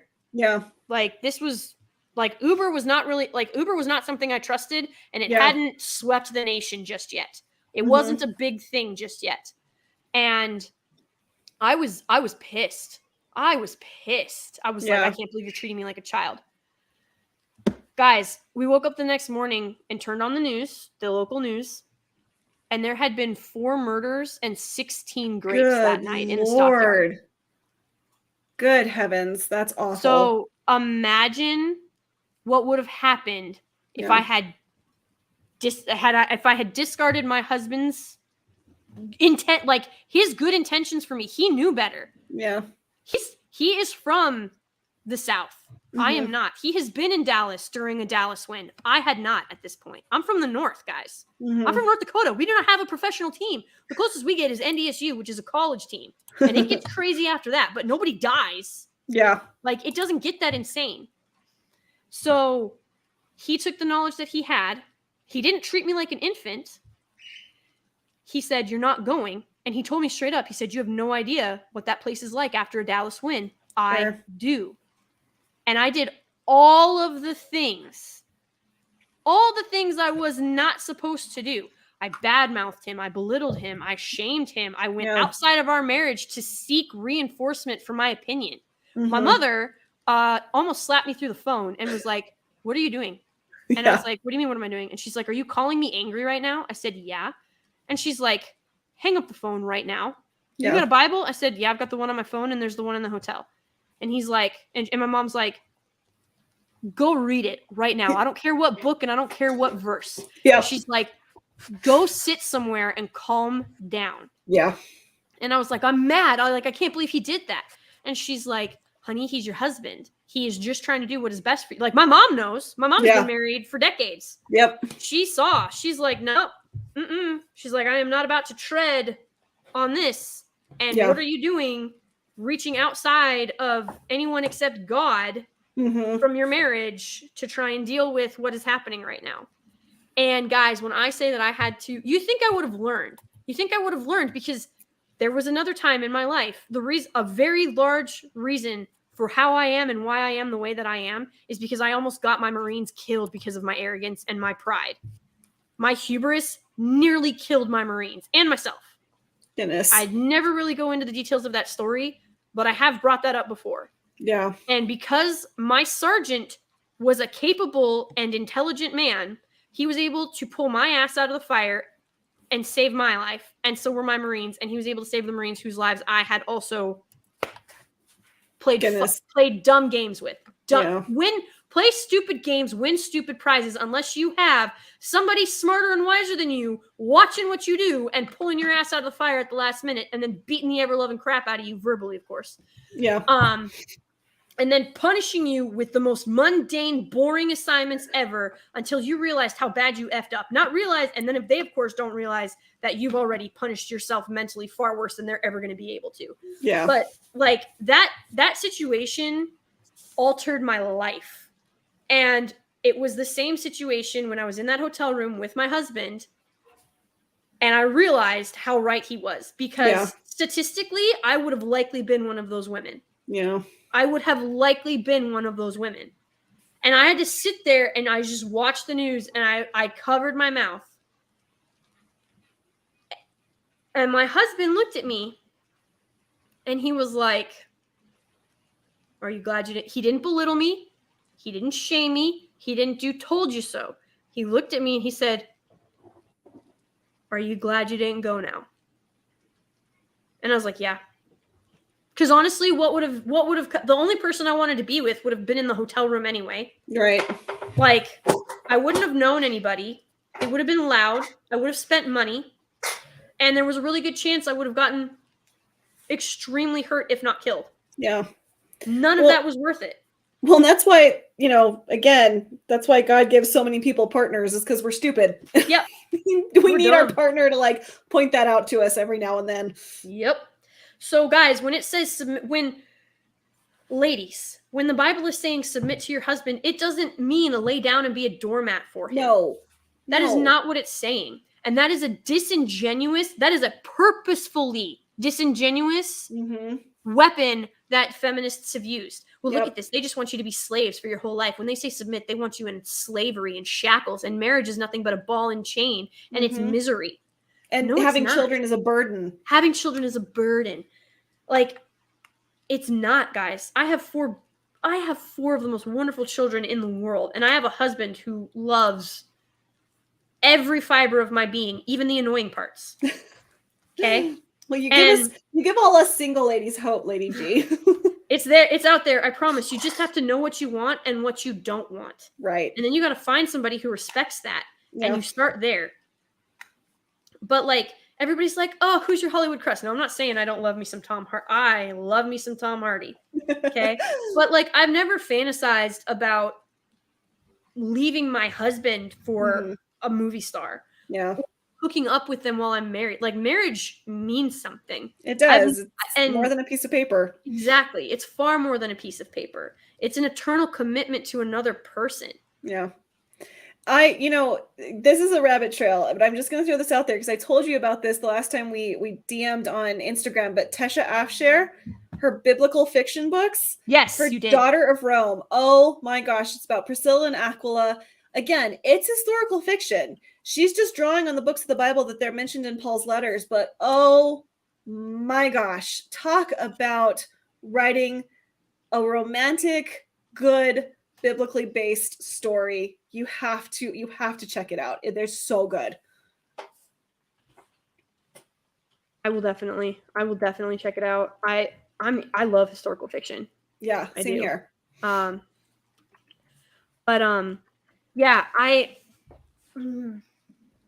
like, good writing, it's out there, guys. Just like, good women are out there. Alasia's one of them, guys. Like, this is a good woman down here. Like, she's solid.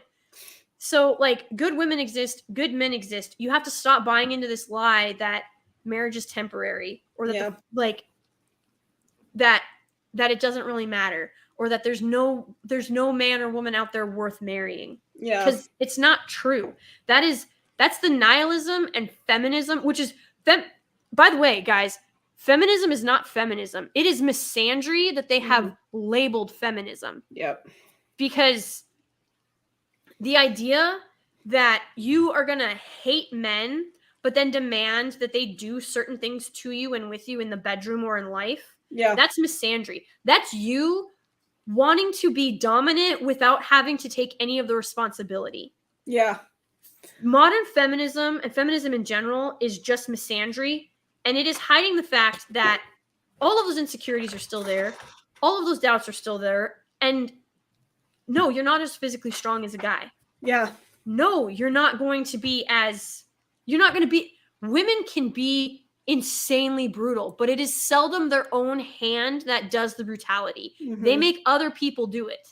And it's usually through emotional manipulation, which is what these current books, A Court of Thorns and Roses, that was straight up emotional manipulation. There was not one redeemable character in that entire story. No. And morally gray is a cop-out at this point. It's lazy writing. It's lazy ass writing. It's, it's the same argument that I would bring up with, I mean, I don't know your chat very well, but I might piss some people off, and I'm sorry if I do, but this is how I feel. Tolkien, it was and is and will remain the greatest writer of the 20th, and I would argue the 21st century, and I don't care, we can argue semantics later, and he didn't write one single bedroom scene. Not one! They just had kids. That's all it said. It's just they had children. That's all that was implied, and we all know how that happens. Ta-da. George Martin is lazy because he's like, you know what? I got nothing better going on. I'm going to throw in one more steamy scene between these two people. Like, I don't understand. Like, why is that level of detail and the pervasiveness of that, why is that necessary? What is not said is a whole lot sexier than what is described in deep detail. Exactly. Like, part of fantasy is you should lead your reader somewhere, and then they can sort of fill in the gaps. That doesn't mean you put gaps in your world building. That means that you do not you leave up to the imagination. Exactly. Like, and that's like the, like, why, those studies, like a girl in a thong bikini versus like dressed in like vintage, almost 40 like garb, like which one's sexier? Very often they will say the one who is covered up, like, because it's like, well, it leaves stuff to our imagination. When you've got everything on display, I'm sorry, that's not you being secure. That's you just flashing everything. It's not sexy. No, it's not. It's sexual. Yeah. It's not sexy, and there is a difference. Big one. I've not read, and I will never read the Game of Thrones books. I tried. Yeah, my same here. Husband loves them. He's like, this will be right up your alley. Guys, I couldn't do it. There are very few stories that I will refuse to read, but that was just one of them. Same here. When I picked it up, when I tried to read it, it screamed to me someone who they were out to prove something and not tell a story is what it read to me. Like Outlander reads the exact same way.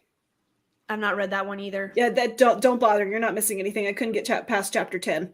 That's exactly that. You hit the nail on the head. That is how Outlander leads. She just has something to prove. She doesn't have a good story. Yeah, and like guys, I'm not saying that I'm against sex appeal. Understand? Yeah, no, I'm not against sex appeal. Feminine, like, are you kidding me? Freaking, oh man, I love the way I look in a midnight blue dress. It's my power color. I couldn't tell you why. It just is. Like, my husband, however, loves me in a red dress, so I will do it for my husband. But there's something about a blue dress that just, I feel different in it. Yeah. There's just, women know what I'm talking about. There's just something about that color, that cut, that specific dress.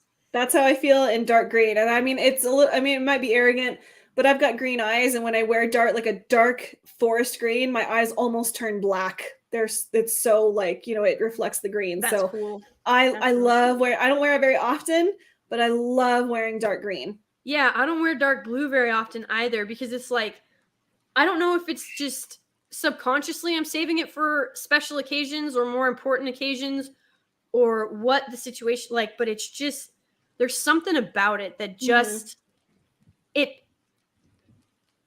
it brings something out in me. It makes me feel a certain way. I understand what you're saying. And people can see it. Like when you're confident in yourself, when you're feeling that kind of way, people notice. Even if you're not intentionally doing it, people notice. And that goes much further than the women who walk in with like basically their tits hanging out and a skirt so short that you can see the bottom two lips. Okay, that is a whole different message that is being put on and put out. Well, it's either you don't respect yourself.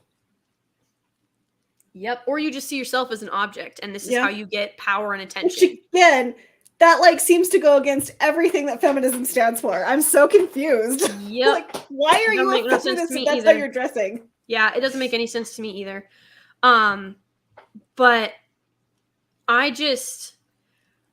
couldn't. There was something about Game of Thrones. I just could not get into it. It wasn't immersive for me. It wasn't something that I could delve into. And I was disappointed because my husband loves those books. Yeah, and like for me, it's straight up my alley. It's swords, it's dragons, it's everything I love. And like I couldn't get past chapter 3. I was like, what is this? I just gave up. There was something about it. It never spoke to me. And I posted about this on Twitter. I did a thread about it. I love fantasy. I listed off so many authors. I can't recall all the ones that I listed off, but I've read dozens, if not hundreds of different fantasy authors. Same here. Who have incredible world building, incredible stories, incredible characters. I've read so many books that I sometimes question if it's normal level of books to read. Like I question that because I read nonfiction as well. I try to do a pretty healthy balance, but girl, if I get pulled into it's so easy for me to get pulled into fantasy. It's so easy. Well, the reason why I love fantasy and why I don't judge myself for overindulging in it is because my focus in history are the troubles of Northern Ireland and the civil rights movement. So when you're reading like that level of depressing stuff all the time, when I read for pleasure, the last thing I want to do is spend more time on Earth. So it's like, I need something totally different. Yeah, like I need that escapism. Yep. Yes, I want that escapism. I want that happy ending. I want good cheering for evil. these characters. I want them to win. Instead, what I'm feeling is like, can I kill all of you? I don't like any of you. I want you all to be miserable because you're making me miserable. Right? Like there's no morality. There's no hope. There's no. They're petulant. They're self-absorbed. They are just they're like all the sins. Like if you just went down and listed all the sins, they're everything. Yep. But somehow they can, and like, I love how they're like literally there's a line. It's not this book. I think it might've been A Court of Thorns. I always want to say Thrones, A Court of Thorns and Roses. I think it might've been that book where it's like he ate enough for 12 men, but somehow he was still this chiseled, muscled god. And I'm like, that's not realistic. It's not. Even in the universe that you have set, they clearly have physiology similar to our own. Yeah. Unless he is training every hour of every day, he is not shoveling that much food down his throat. No. And not getting and remaining in shape. He's not looking like Henry VIII. Right?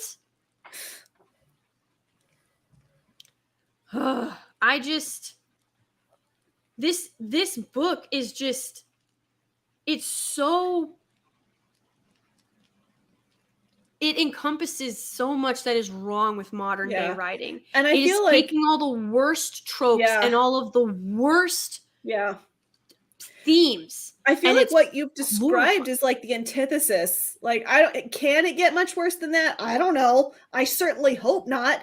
But it sounds like that if I'm drawing from books that were published, I don't even know how many years ago the Fallen series was published, but I gave up on that series because like the Holy Spirit was like, you don't need to be reading that. That's just, no, let's put those away. And I donated them. I don't have them anymore. And I have no intention of ever rereading them.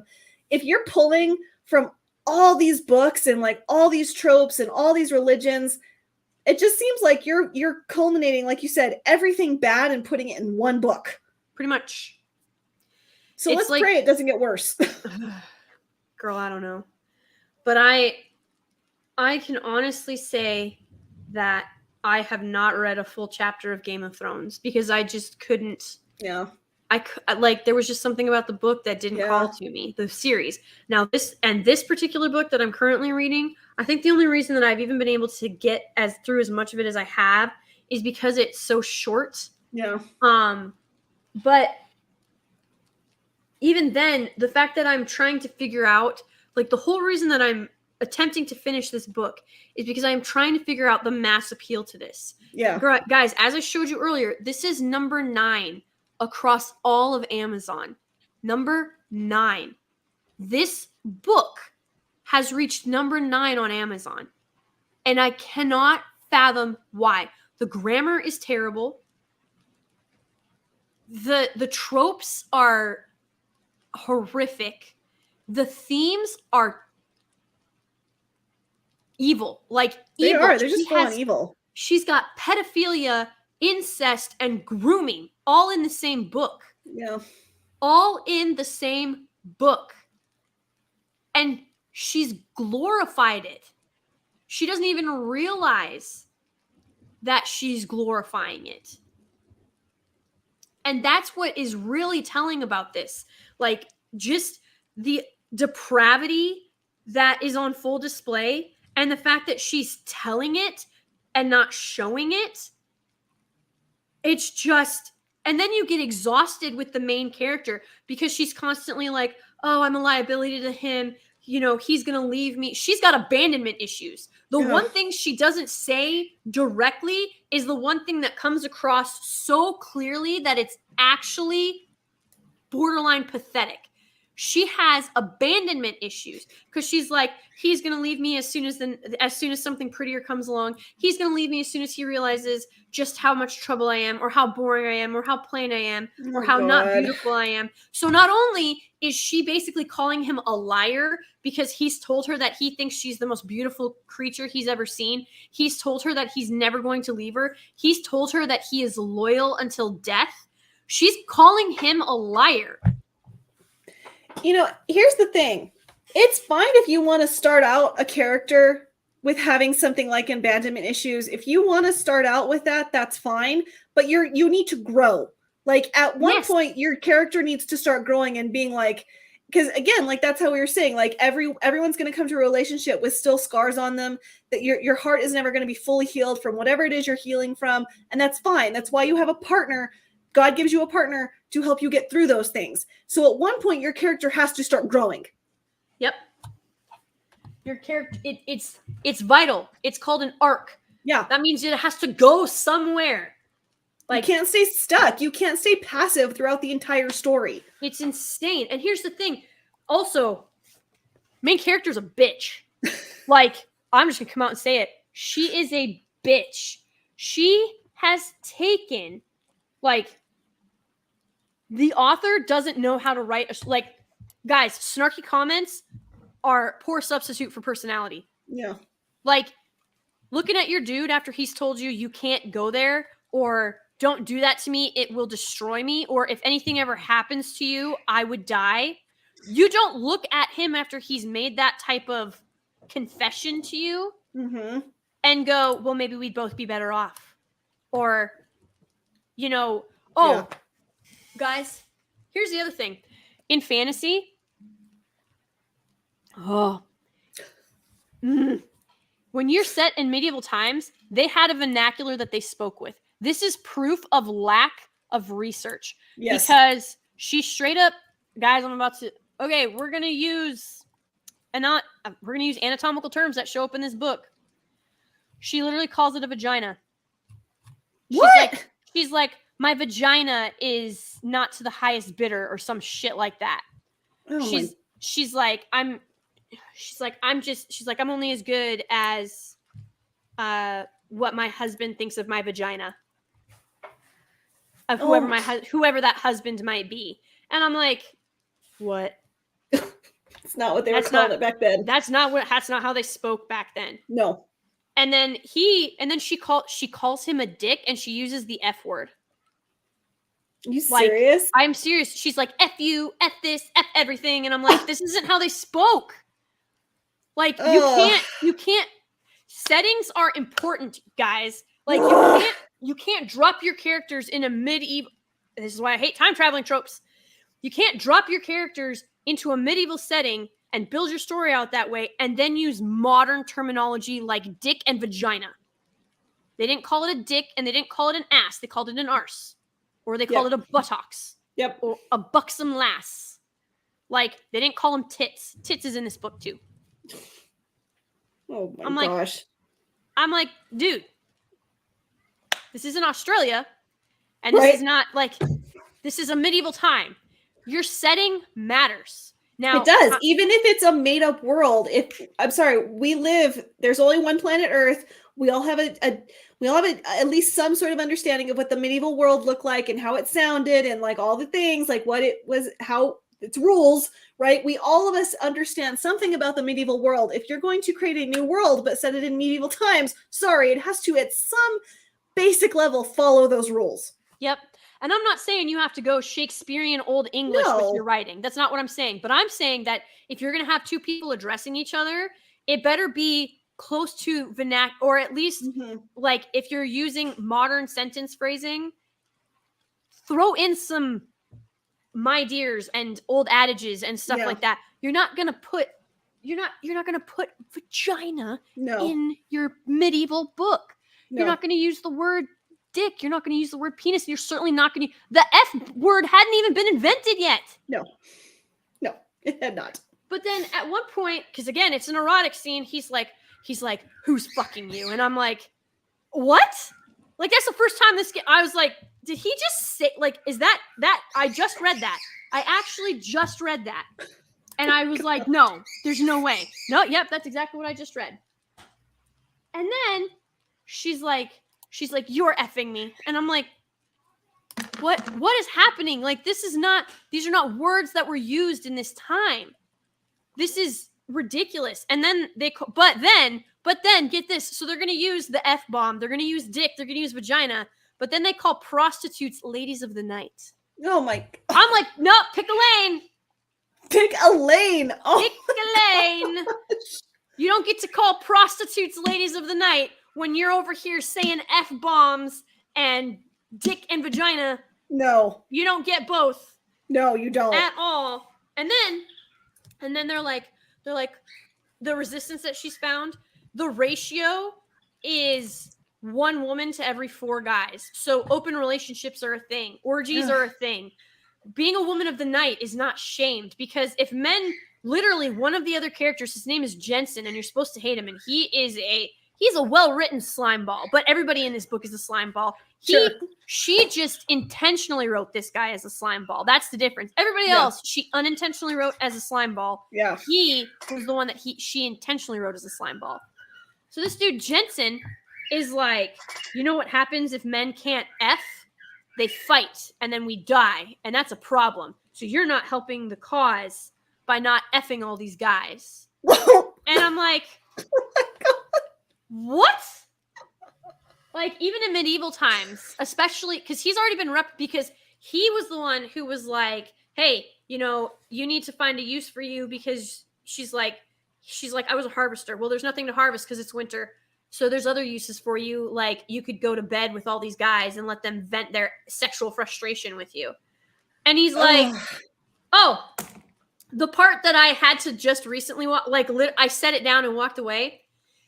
They have a bathhouse or a bathroom, very Greco-Roman again. Okay. There's people in there doing stuff, and main character, male love interest is like, oh, I don't want them to see you naked. I don't want to see them. I don't want them to see you. I don't want any other man to see you. So he takes her out to above ground to this hot spring, and she's like, we shouldn't be out here. And he's like, just this. She's like, just this once. Like, well, it'll just be special occasions. We can't come up here and because as you can imagine, if you live in secret caverns underground with mountain caves, like these tunnels are underneath the mountain caves. Yeah. So as you can imagine, there's no natural light, and it's very hard to bathe privately. Like, there's not a lot of privacy. Sure. So he's like, come with me. So he takes her to this hot spring that's outside, and like, by this opening of this cave. and is like, yeah, I don't want anyone else to see you. And they do their thing, right? Well, then they go back in. And so they come up again to go see the sun on a different day. But then they come across the cave beast who like slashes up our leading man. And so she's got to wash the wounds. We've got to hide. We've got to get back in the tunnels where it's safe. And then we've got to wash the wounds before they heal. Because as a marked Fey human, you're not entirely human anymore. You heal faster and your reflexes are faster and all of this stuff. And I'm like, okay, so you basically get gifted Fey powers because you've been marked with Fey magic. Right. That makes sense. But it only, like, it doesn't work if you're around iron. Iron is their weakness. Yeah. I kid you not. Again, so original. Yeah. So, yeah, I was just like, wow, okay. So they go down to the bathroom, like the bathing room, and there's all these people there. And for some reason, I get why he had to get naked because he's covered in the monster's blood. I get why he had to get naked and get into the bath to clean out his wounds. Why did she have to get naked and get into the bath with him to scrub his wounds? But she did. So she gets in, and then he rails her in front of everybody. And the justification for that was so that he'd know that that everybody would know who she belonged to. And I was like, what? This makes no, like, that doesn't make any sense whatsoever. Doesn't. Like, that's what I'm saying. There's no consistency in the writing. Yeah. Like, even, I don't read erotica, and I'm telling you right now, if you have a character that is that possessive, they're not banging the girl in front of everybody else for everybody to watch. Yeah. Like, that's not a thing. They might kiss you in front of them. They might drape their arm around you, but they aren't full out banging you with an audience. Good That's Lord. what's in this book, guys. That is what's in this book. Ugh. It is gross. Yes, Trencher 1375. It is definitely porn. It is one of the most disgusting things I have ever read in my life. I understand that there's a place for smut, but this should be a niche market. How in God's name is this number 9 on Amazon? And yeah. And you know what is, and going back to, you know, what you were talking about. Sorry. Is there a Winchester in the story too? Use a warning of salt? I have not finished the book, but I promise you it wouldn't shock me if there is. Yeah, at this point, it just sounds like she literally like took everything and put it in one book, and it's only 400 pages. How's that possible? Yeah, I don't know. It's bad, guys. It's just, it is an amalgamation of everything you should not do. Yeah. Okay? Like, an amalgamation of everything you shouldn't do. Yeah, and here, going back to like what you were talking about, like, you know, your husband didn't want you going to the stockyards and stuff like that. You know, I've seen, you know, I follow a lot of these book talk girls on Bookstagram. I follow them. Again, as research, some of them are nice. I've met some nice girls. They're, you know, they're actually quite normal, you know, speaking. But a lot of these girls are married, and it's like, and one of them I know is a Christian, and she says like she seems like she is not just like, you know, I go to church every once in a month. She actually seems like she is kind of following that path. And I'm like, how are you honoring your husband by reading this crap? Like, is your husband aware of what's in these books? Because this seems, you know what I've heard from married women who read these books? They say it gets me in the mood and excited for my husband. Oh, so he likes that I read these books because it puts me in the mood. And I'm like, do you not see something terribly wrong with that? Yeah, that your husband's obviously not good enough to terribly, like, what void are you trying to fill right now? Because I promise you, this ain't gonna do it. This is not gonna do it. And you're gonna, like, oh my God, I can't fathom, like, I get romantic escapism. I get it. You're never, same here. The odds of you being captured by pirates to go on a treasure hunt is like next to nil. Yeah. Falling in love with a roguish pirate, probably not going to happen, right? Yeah. I get it. I get that. Like, but those stories are also not that graphic. No. And they're not this. They're not terrible because it's just absolutely disgusting. Mm-hmm. I get the appeal of, I mean, my God, Disney was built off of it. It's the princess being married by the prince. What girl didn't dream of the knight in shining armor coming to rescue her? Yep. I can't think of one that I know personally that has not at least one time dreamt of a big, strong knight in shining armor or Prince Charming coming and saving the day and rescuing her from the situation that she's in. Mm-hmm. Okay? But, so I understand that, but that is an innocent, normal, like, optimistic and positive fantasy. What is happening is it's being taken and it's being twisted. Did you know? Again, Bookstagram, I had to unfollow so many accounts. It's not even funny. You. On Bookstagram, again, I already know I don't want to read this one because I know it is an 18 and up Lost Boys Peter Pan dark. I'm doing the freaking air apostrophes, dark romance. Yeah. I think I've heard of this one. Peter Pan kills a lost boy because Darling, and it's not Wendy, it's Darling, sat in the other lost boy's lap. Oh my God. And so Peter Pan shows up, pulls the Darling off the lap, and then kills that lost boy. Oh God. And is like, no other shall possess. I'm like, what the actual hell is wrong with you people? Well, why are you taking children's stories and turning them into erotic fantasies for one? I don't know. Yeah. Like, you could have had a band of thieves. Like, you could have done, that trope happens, band of thieves. Mm-hmm. You could have put in a mystical, magical world. You could have done Peter Pan adult version without calling it Peter Pan adult version. Yeah. Well, and it's not so much that it's a children's story, but I mean the amount of retellings that we have of Hades and Persephone. I mean, you want to talk about dark erotica? Ugh, gross. I have read like synopses and a few like snippets from. There's a really popular one going around right now, and even girls who like you know, A Court of Thorn and Roses or The Cruel Prince or The Six of Crows or what, any of these book talk books, even they're like, this is just straight up smut and it's not good. But like, that's what's selling. Yeah, that's what I'm saying. This is what's getting pushed as mainstream. I've not heard of the Six? The Six of Crows. The Six of Crows, I think is kind of like a Peter Pan, but I've heard that people find it's like really disturbing.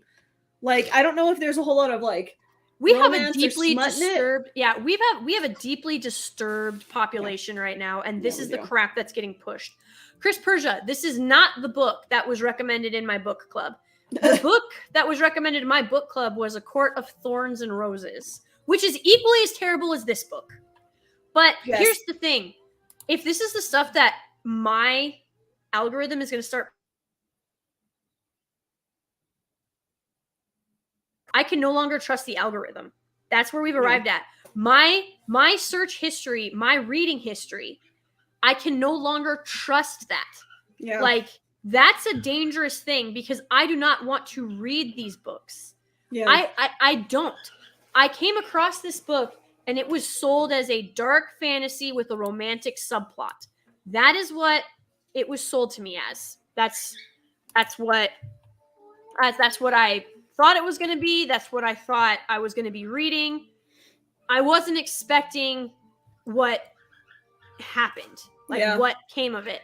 So for anybody that's just joined or is lost, this is the book we're talking about. It's called What Lies Beyond the Veil. Now, like I said before, she obviously has a deep-seated, I don't know if it's self-hatred. I don't know if it's... I think she's got a lot of issues that need to be addressed. Yeah, she's got some, this woman's got some serious issues. She does. But, Lage, do you want to tell people what the title means? Go ahead, because I saw it click for you, and it... Yep. And it's a little ironic that we're talking about it right now. So the Hebrews, the tabernacle, where the most holy of holies was behind a veil. And when Jesus was crucified on the cross, the minute he died, that veil tore in half, signifying the breaking of the old covenant and making of the new covenant, that the Holy Spirit would live in each of us. We no longer had to make sacrifices in order to be in God's presence and have our sins washed away. The veil separated the most holy of holies, which is where God lived, but where God was, and where the high priest of the Hebrews would go in and make a sacrifice to wash away the sins of Israel, would go in, I think it was once a year. Yes. I could be wrong about that. And so that's how you had your sins redeemed. When Jesus died, that veil tore in two. And it was 100 feet long, and it was 2 inches thick. Yep. The Holy Spirit ripped it in half the moment Jesus died, and that was the breaking of the old covenant, the Old Testament. That's where. So that's what it is. She is like, the level to which she is slamming Christianity is deeply disturbing. Yes. Now, when I read What Lies Beyond the Veil, the way that I initially I actually thought that this was going to have like an arranged marriage trope, which it almost kind of did, because like it kind of does, because it's a fey mating thing. And so I was like, well, like, I'm not a huge fan of that trope, but it keeps getting pushed. Maybe it's a marriage that she doesn't want, and she's going to break free of it and, you know, find a hero or a champion, and they'll reclaim the kingdom or something. When I started reading it, I realized that it was exactly what Elijah just described. Yeah, like, that's what it is, because like, when she didn't die, the veil tore in two. Oh, and so here's the thing. When she's got the throat pressed to her throat, when she's got the knife pressed to her throat and her blood is starting to trickle out, there's this. So the mist has been white and gray, but all of a sudden there's something black in there, and it's banging against the veil because it doesn't want her to die, right? And because this is going to be her true death, guys. This is going to be her true death. This is her 13th reincarnation cycle. So, whatever, and you know what it is. It's the Fae bond, like, it's him. He's like, no. So he breaks through the veil, right? So he shatters it. But this is such a, like I said, she is bastardizing Norse mythology, Greco-Roman mythology, and Christianity all at once, which, honest to God, that's impressive. That's an impressive feat. But yeah, it's just, this woman has problems. She really does. So the second one, so this one came out, guys, I told you February 22nd is when this book came out. The second book comes out in August of this year. So these books are coming out within 6 months of each other. So unless she took one really big book and sliced it in half, I have no idea how that's possible. Yeah. None whatsoever. Like, that's unheard of. Yeah. But that also goes to show, at one point, guys, I it was so bad, I sent it to Elijah. I was like, clearly proofreading was not, like, editing and proofreading was not a priority at all. Because there's so much horrific grammar. At one point, it was like he didn't want her to get too close to the edge, but he used the wrong two. Like, she wrote the wrong twos. Like, she used T-O when she should have used T-O-O, and she used T-O-O when it was supposed to be T-O. Like, as an editor, like, you know, it'd be funny if we bought the paperbacks and went through and proofread and copy edited the whole thing and sent it back to her. Been like, dude, it's okay if you don't publish the first draft. Right. Like, there's no way. Some of the mistakes in this book, guys, like, they are god awful. Like, god awful. I can't even. Oh my gosh. Like, this one. I thought my heart would drop out my stomach. Wait. No. Really? I know you sent that one to me, but that's legitimately in the story. Like, that's in the story. I thought my heart would drop out my stomach. That doesn't even make sense. No, it doesn't. And you know what's sad is that these young girls who are reading it can't catch that. And they're not being like, I liked the premise, but the grammar's terrible or anything. Like, they're not catching that. No, like, this is Oh man, guys, there's so many typos in this book that I actually like. I angry messaged Lage, and I was like, "This is insane!" Like, she clearly did not have anybody edit this book. No. Because it's terrible. She's got basic grammatical errors. She capitalized the word gods, which is it is an English rule and it's a literary rule. She's broken both of those by capitalizing gods. Yeah, you just like she's trying to be, don't do that. Like she's trying to be edgy or something. Yeah, like she just seems like she doesn't know what she's doing when she does that stuff. Like, no, that's not edgy. You just clearly have no idea what you're doing. Yeah. Like, I can't fathom.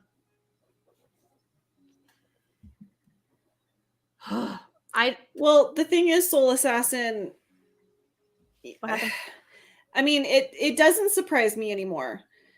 Because Lady Gravemaster's right. There are good stories that are coming out now that are good, that are not like this, but they're not being pushed. So the editors and the publishers are making a very clear decision to push this crap. Mm-hmm. Like that's on them. This girl should have been turned away. She absolutely should have been turned away, and the only way she should have gotten published is self-publishing. Yeah, but the fact of the matter is that big publishers are picking up this bullshit. Yeah, but the thing is about self-publishing too, that's not even an excuse, because freelance editors are a thing. They are. Look on Fiverr. I'm going to put up a profile on Fiverr because I literally forgot that was even a thing. I have worked in publishing. I am an editor. I'm a copy editor. I'm an indexer. I'm a proofreader. I know what I'm doing. The level to which I was expected to maintain a standard was the reason my journal is considered one of the best in the Southwest. Like, we were expected to hold a very high level. Mm-hmm. So, like, I know what I'm doing. I remember I was telling Lage this. I went to, so, like, I don't know if you guys ever had, like, Career Week when you were kids, but they would do workshops. So you'd be like, okay, what's a career that you honestly think you would enjoy doing?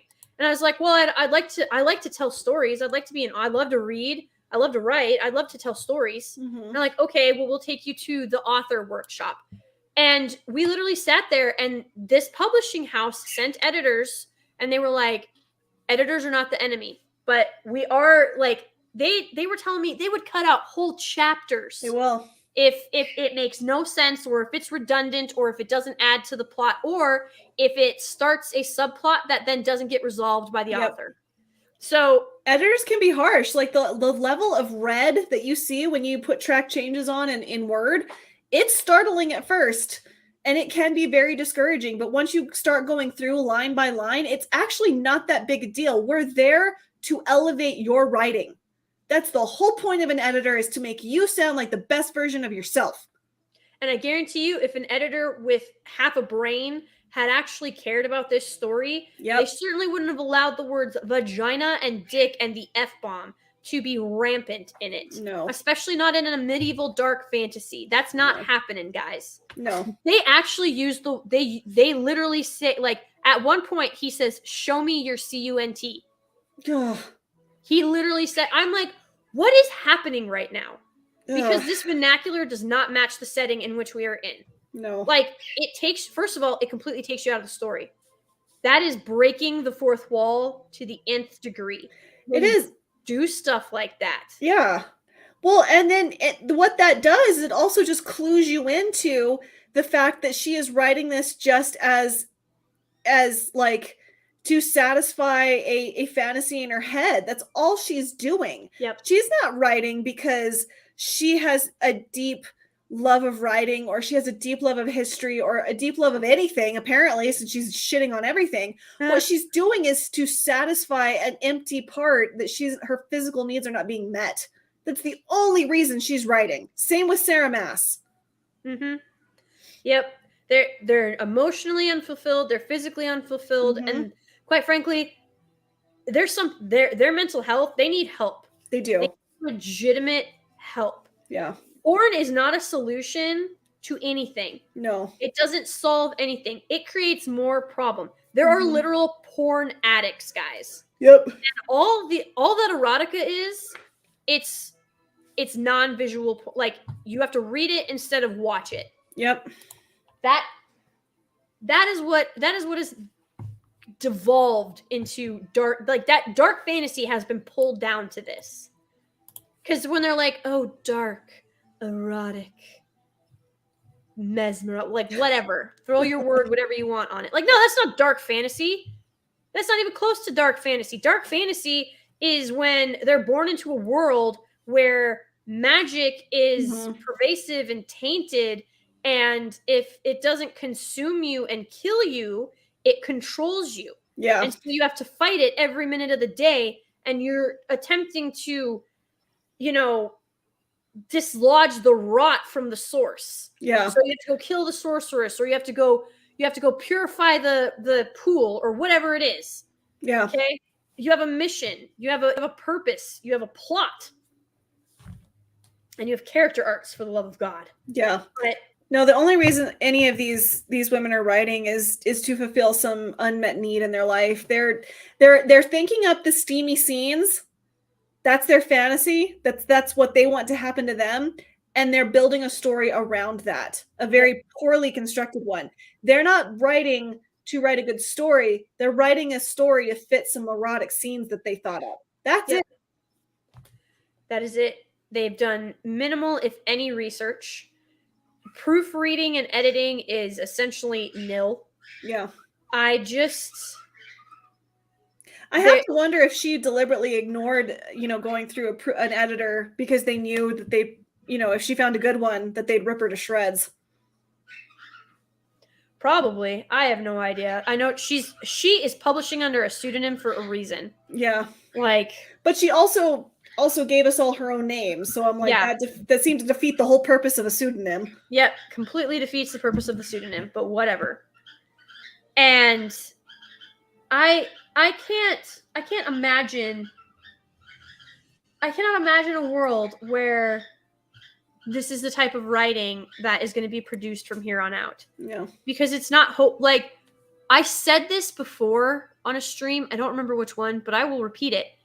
We are going to look back, and probably not even in the distant future, we're going to look back at 2011, 2012, up to 2022, 2024, whatever, that whole decade. And we're going to go, what the actual F occurred right here? Because the amount of low standards, propaganda, nihilism, intentionally terrible storytelling, emasculation of men, masculation of women, history is not going to look upon this decade kindly at all.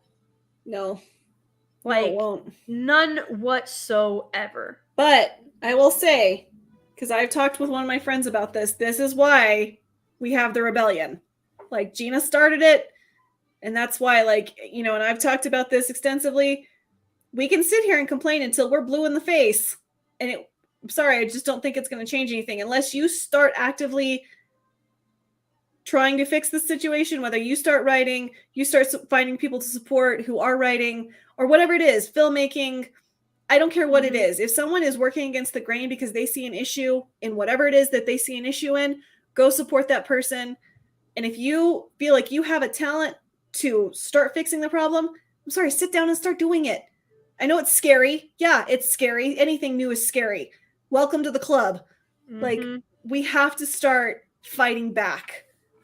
And it's like I say on my nostalgia streams, it's not enough to close your wallets to things that you don't want. You have to open them to things that are good. Yep. You have to go find those gems. And yeah, you're going to have to do more research. But guys, part of the reason that we've ended up where we've ended up is because we've gotten lazy as a society. We've just assumed that the publishing houses would always maintain the same standards when nobody was holding them to them anymore. Yep. We assumed that authors would always have a love of writing and have a life experience, and it's not just a bunch of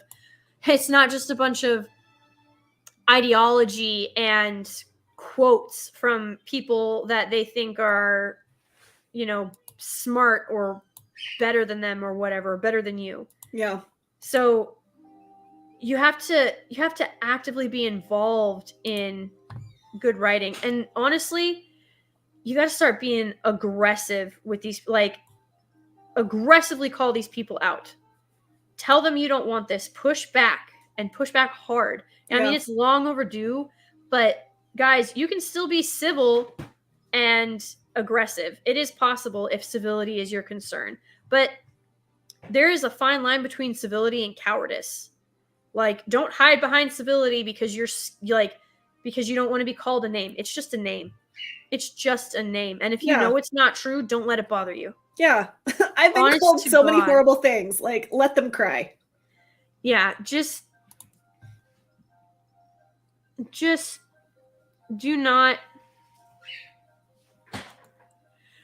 allow yourself to get pulled down into the muck and the grime. Like, everybody's like, well, I don't want to become the monsters that we're fighting. Okay, so then don't. It's not hard. Don't abandon your principles. Yeah. But that doesn't mean you have to sit there and just get bitch slapped every 5 seconds. Again, this goes back to the golden boy. Yep. Aragorn didn't let him slap anyone around, but he remained the good, honorable king that Middle-earth needed. And slayed some orcs, and we loved it. We took care of business. And he got the girl in the end. He did. He got the girl. Well, I mean, don't read the epilogue. But yeah, he got the girl in the end. But, guys, it's just... There's... The other trope that's in this is the immortality trope. And, people are really obsessed with avoiding death. Yeah. I don't know why. We're all going to go through it. It's going to be different for every one of us. But the obsession with immortality lately is quite terrifying. Yeah. Because there are people who are like, they're like, why can't aborted babies be used for scientific experimentation if it prolongs everybody else's life? They're already dead. Do you hear how demonic you sound when you say that? Like, do you hear that? This isn't an 80-year-old man who died of natural causes and, donated his body to science.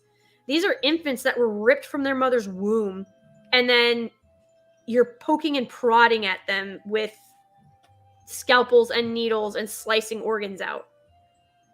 Yeah.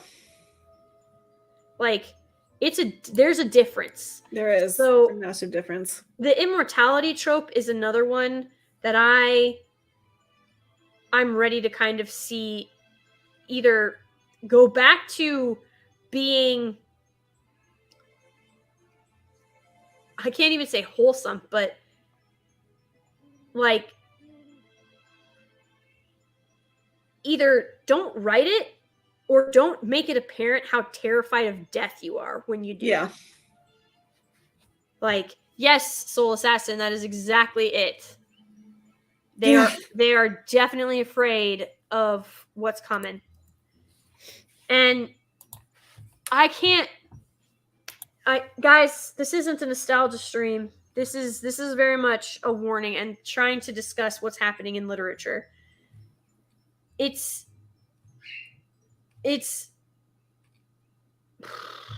evil. It is. It's sloth. It's one of the 7 deadly sins. Sloth has corrupted this foundational cornerstone of fantasy. Mm-hmm. Romance is being absolutely brutalized by sloth. Yeah. We've got the 7 deadly sins Yep. working inside of the foundations of fantasy, and the rot is starting to run deep, guys. Yeah. It's going to take a lot. The whole thing might have to be gutted. I'm being deathly serious with you. Everybody's like, what do you mean? Like, Tolkien's work will always be there. Yes, it will. The problem is his work is being perverted. Yeah. His statements are being perverted. He is purposefully and misleadingly being... His letter 202 is being purposefully misused and misrepresented. Mm-hmm. Founding in a Comments did a great article covering letter 202 and what Tolkien actually said through the whole letter. But when you just pluck one line out of the letter and you're like, see, Tolkien was all about the money. Yeah. They've literally said Tolkien was all about the money. Now, don't get me wrong, the man wasn't upset about the paycheck. Right. But that is not why he wrote The Hobbit or The Lord of the Rings or The Silmarillion or The Children of Hurin. Like, none of that. Yeah. And we are watching the absolute destruction of the OneRing.net. Not to be confused with the OneRing.com, which is a great fan site and you should all go check out because they've remained faithful to the literary works and to Tolkien himself and what Tolkien has said. OneRing.com is absolutely amazing.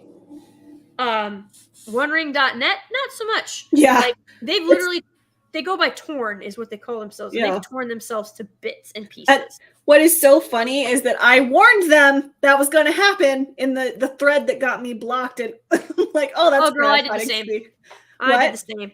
I warned them too. I was like, y'all are going down a dark road. Like, don't do, like, how are you going to sit here? The thing that broke it for me, I brought this up the other day because people were like, oh my God, did you see what OneRing.net just tweeted? And it was like, Lord of the Rings doesn't look like you. Yep. Guys, and everybody's like, oh my God. And I'm like, yeah, I'm over here. Like, this is who they've been. Because there was this entire hate thread.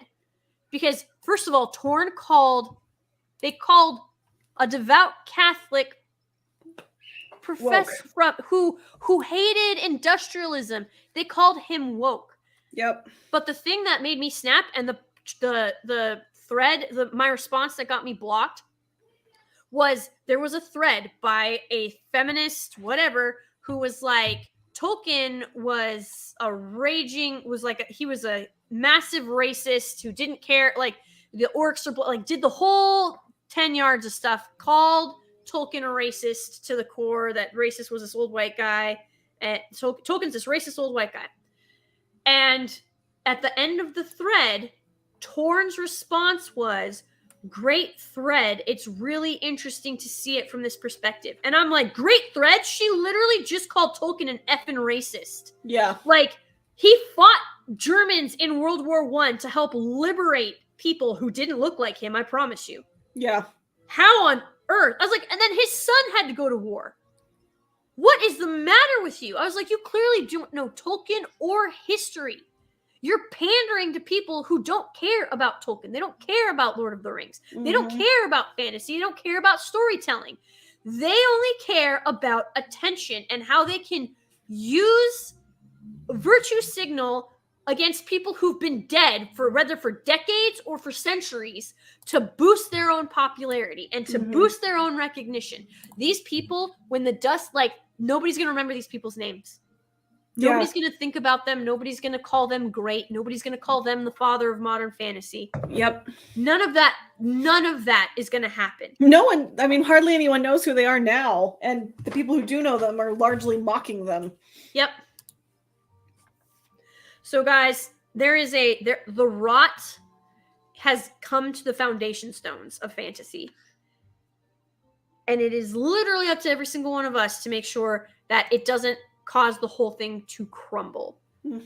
Because it is on the verge of it. This book, this Beyond the Veil, not like what lies beyond the veil nonsense, is what is being pushed by Amazon, by freaking all the mainstream media stuff, by Bookstagram. All this stuff is being pushed by these things. Reject it. Fully reject it. It is not good in any subjective or objective meaning of that word. I can't emphasize that enough. Yeah. Just walk away. Yeah. Yeah. And, when you go to, if you want good stuff, like I will pick up random books at thrift shops, and they're some of the best books I've read. So same. Go find old books on dusty corners of thrift shops. You'll find gems. Absolutely.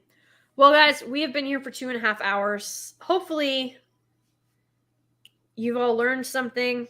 You've all taken something away, and I have ignited a fire in at least one of your bellies, because this is not something that any one person is going to be able to do. This is going to have to take mass Yeah. rejection of what is being pushed, and then just an onslaught of excellent storytelling to drown this out. Mm-hmm. There is no other option. That or die. Like, that's kind of where we're at right now, guys. Yeah, that sums it up. So, Alasia, thank you so much for joining me. I appreciate you being here talking with me about this. Again, I love being on your channel, and I will talk about books until the cows come home. So, no, I love this, and what the Daily Wire is doing, I'm so happy they've made a publishing section of the company. I hope more just people start flocking to them. Mm-hmm. Like, that friend that you had said on your monetization stream that, like, unfortunately fell for the lie that publishers know what they're talking about. I hope people like her are like, I've been rejected from this, that, and the other place because they said I didn't have enough representation. Well, you know what? The Daily Wire doesn't seem to care, so I may not agree with them, but I hope I'm going to go over here and see if they accept me. I hope more people start doing that. Because because the Daily Wire is a big platform and they know how to push stuff. So I really, really hope we start seeing a definite pushback. I wholeheartedly agree. I have not. We are in such a drought of inspired and excellent writing, and I'm not saying that the works that have come previously aren't there, but guys, what you have to understand, if you cannot take lessons from the past and be inspired by it to continue creating in the future, we're doomed. Yeah, we are. Like, that is as simple as it gets. Yeah. We're not created to not create, if that makes sense. Exactly. We are commanded literally to go forth and prosper. We're commanded to create, and we're given gifts for a reason. We were created to tend gardens. We were. And nurture things. That's the literal reason we're here. To protect animals from to tend to the beasts, to tend to the garden, and to tend to each other. Yeah. We're social creatures. We're meant to uplift and encourage one another. So yeah. So a lot of theology mixed in with this stream, guys. That's just the way it is. But honestly, like, this book made it impossible to avoid. It did. The title alone. Yeah, just the title. Like, there's so much going on here, and it's proof that you can't. Having a successful sale of a book does not make it a good book. No. It's really that simple. Just like with these Tolkien scholars, just because you got letters behind your name does not make you smart. Yep, exactly. And there's so much going wrong in literature, in stories, in movies, in film, in television, in music. Guys, we just need to really put a stop to it. And be gone, Satan! Like, just do that if that's necessary. Basically, yeah. Because that's sort of where we've arrived at, guys. Everybody's like, here's the thing. I have now come to loathe this saying, well, I don't start a fight, but I sure know how to finish one. Okay, cool. We've been getting our asses pummeled for 9 rounds, and it's the 10th round. Yeah. Bell's about to ding. Where the heck is this incredible fight ending ability that you claim to have? Yeah. Because we needed it like 6 rounds ago. Mm-hmm. We are getting our asses handed to us. It's time to stop pussyfooting around. Freaking take your swings and make them count. Yep. Connect with their jaw and put them on their ass. I'm sick of these stories being pushed. I'm sick of the depravity being pushed. I am done with what should be niche, private, if you want to read a smut book, read you a smut book. Go for it. Keep that shit to yourself. Yeah. How this stuff became mainstream, I could not tell you. But I have got 19 and young 20-something-year-olds on my Bookstagram pushing these kind of books. Pushing A Corn of Thorns and Roses. Pushing what was this? What Lies Beyond the Veil. Pushing Twilight. And I know, everybody's like, well, Twilight's actually... I don't care. Twilight's going to have to step up and take responsibility for what it did. Because it is largely to blame for this. But I have not read or watched 50 Shades of Grey, I think is what it's called. But I can tell you that when it came out, the church was like, no, this is this is everything it shouldn't be. And the feminists were like, this is so freeing. And then when it got to the end, the church was like, well, they tried to do a redemption arc, but it's basically still evil. And like the church didn't change position on it, but now all the feminists hate it because she apparently marries the guy. Oh god. And they're like, she sacrificed her independence. And I'm like, Jesus, y'all are miserable. Just admit it. Just admit that you are miserable and that you want a man to take care of you. You actually want to be taken care of, but you can't say that because it's not the cool thing to admit. Yes, exactly. Like, just for the love of God. Yeah. Be honest with you. That's that's why they hate honesty. Because when you point out all of this, they already know that it's true. Oh yeah. But they have a carefully crafted state of denial that they're living in. Well, that's why they scream and call you names. They actually don't have a comeback. No. It's because you shattered their very thin, horrific denial sphere of glass that they have constructed around themselves. Mm-hmm. And the second that you even touch it, it shatters. And then so they have to scream like harpies. Yep. Until they can put the glass back up. Yep. And pretend that's how it always was. And pretend that there's no cracks in it. Yeah, exactly.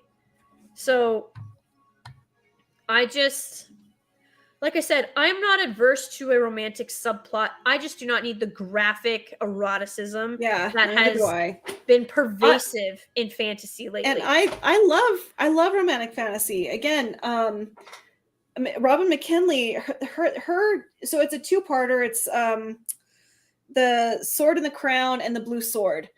Or no, sorry, the Hero and the Crown and the Blue Sword. The love story because they're like a couple thousand years apart. It's two heroines, but it's like they're removed by a couple thousand years, and the sword is what connects them. The love story between the two main characters, the girl and the king, in the second book, is so touching. Their love story is really beautiful, and it's so well done, and it's just the way that there's ways that this is described and their children they have, and just the love that they have for each other.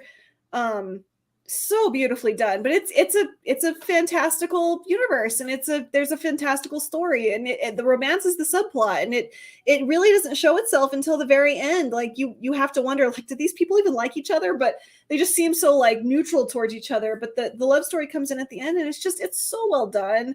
And it's like, why can't we get back to that? Because apparently that's boring and vanilla. That's apparently what they think, that unless 70% of the book is sexy smut nastiness, then it's boring and it's vanilla. Which is BS, because if you actually probably looked at the numbers, that would probably not hold true at all. Not at all. But yeah, I never thought I would say this because I used to never have an issue with finding it. Do you know how hard it is to find an actual male protagonist story? Like a hero, okay, here's what I want. I want a new fantasy story, a new fantasy adventure with a strong male protagonist who doesn't cuck himself to the first hot chick that he stumbles upon. That's what I want. I want a golden boy story. I want a good golden boy. Stay tuned. That's all I'm going to say. Yes, Lage, write that book, please. I'm working on it. Hey, you know what? I'll take Conan. I'll take me some Conan the Barbarian. Yes, that's a strong male protagonist. He's not a golden boy. I've got a Conan book somewhere around on one of my bookshelves. I can't remember which one. I just liked it because the cover was so funny. I want this book just simply because it's like this big. It's really short, but I'm pretty sure it's a Conan book, and the description of it just was hysterical. I need to read it. I bet you I had it done in an afternoon. Yes, I like Conan. I like Conan stories very, very much. Little Chad, I completely agree with you. If you want that kind of book, just pick up a Harlequin romance and leave fantasy alone. Yes. Absolutely agree. Get out of any if you want an erotic fantasy with like oh god, vampires and werewolves are everywhere. Yeah, like if you're into bestiality, good on you. Okay, keep that shit to yourself. Yeah, no kidding. Like I don't need you to push that crap on me. Yeah.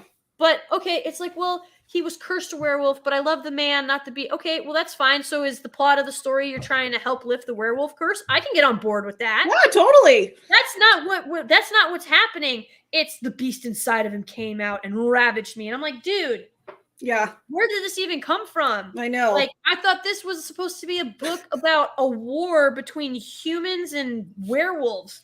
Yeah. What the hell? That's like getting slapped with a cold fish. It's like, whoa, right? Whoa, back up. Like, dude, I turned the page and it was just there. Like, and it came out of nowhere. And I was like, what the frickety frack? Like, that's not what I'm here for. Why is this not in the erotic section? Right. Like, this is not a supernatural war tactic fantasy book. What in God's name? Like, that's the other thing. Here's why I think some of these books are selling as well as they are, because not only is it a strategy with the book cover, Leish, but they purposefully misrepresent them. Oh yeah, absolutely, they do. I was promised a dark fantasy with a war between fae and human. I have yet to see any fae except the Wild Hunt and the male love interest who hasn't even admitted to being a fae yet. Yep. There's no fae in this. It's the same thing with that book that I told you to not burn, but toss out the window should it ever come up. The Priory of the Orange Tree.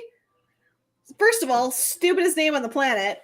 Second of all, it took so much digging for me to find out. So the whole point of this fantasy world, it's got dragons, it's got dragon riders, it's got everything. It's 800 pages long. It's a matriarchal society. So the girl always ascends the throne. It's about, I think, 4 different women, and I kid you not.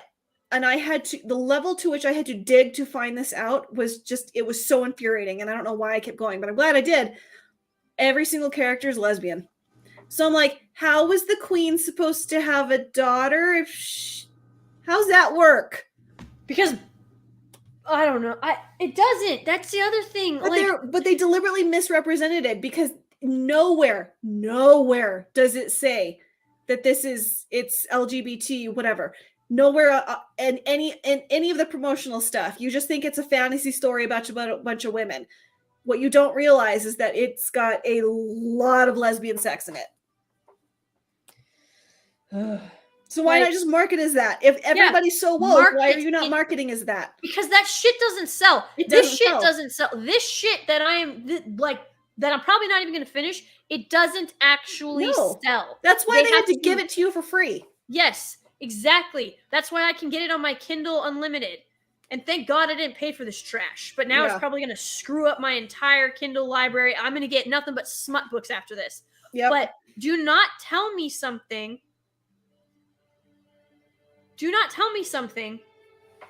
that is going to be a Greco-Roman historical dark fantasy novel with a war between an immortal race and the human race. That sounds really fucking interesting. Excuse my worst of the F word. But it does. That sounds really fascinating. Yeah. And then have it be about none of that. Yep. Oh, well, the Greco-Roman stuff is because we have these statues that are carved out of stone. And the Fae and human war it actually happened 1,000 years ago. You don't get to see it. Like, what? Yeah, that's not adding history to your story. That's you being lazy. Exactly. You're not establishing that there was a culture or, a society or a community, whatever, before your story. That's not giving your story grounding and depth if you don't expand upon it. That's just you being lazy. Yep.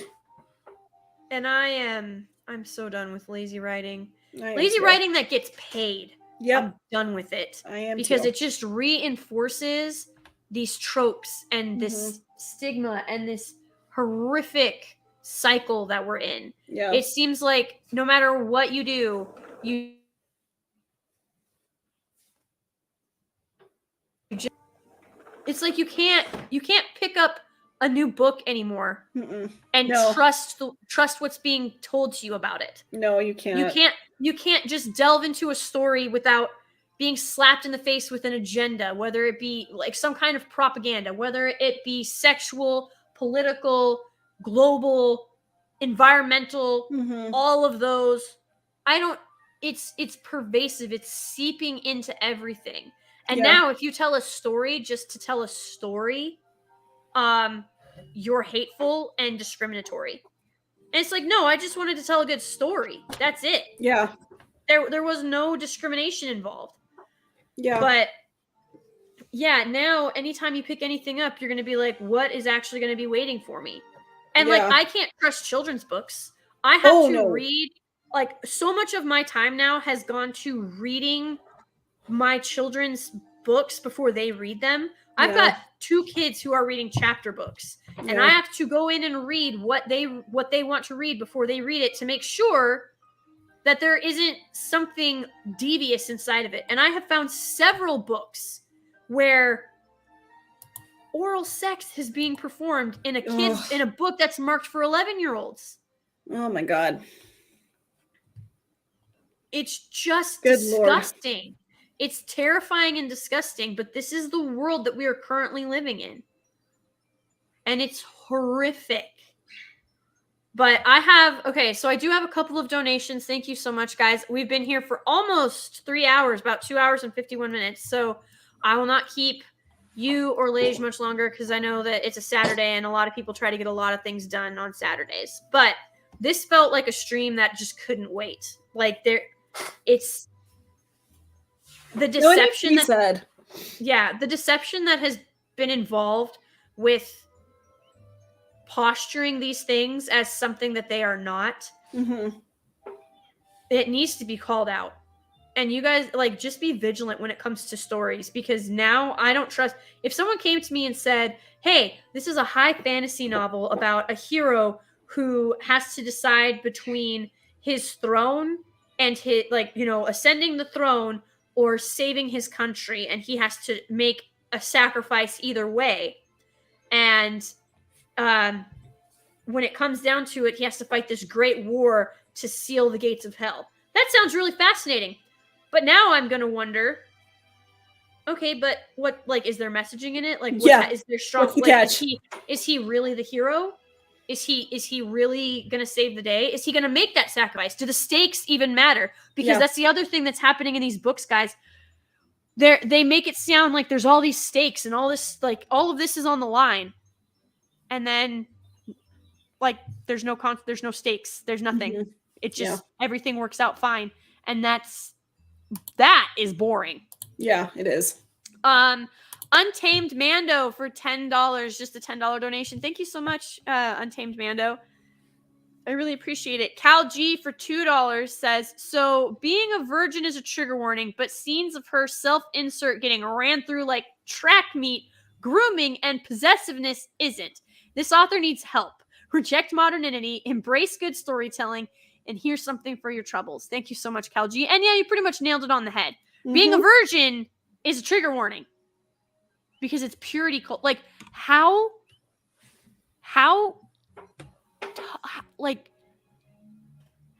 damaged do you need to be in the heart and soul to think being a virgin is a trigger warning? No kidding. Like, that is horrific for so many other reasons. Yeah.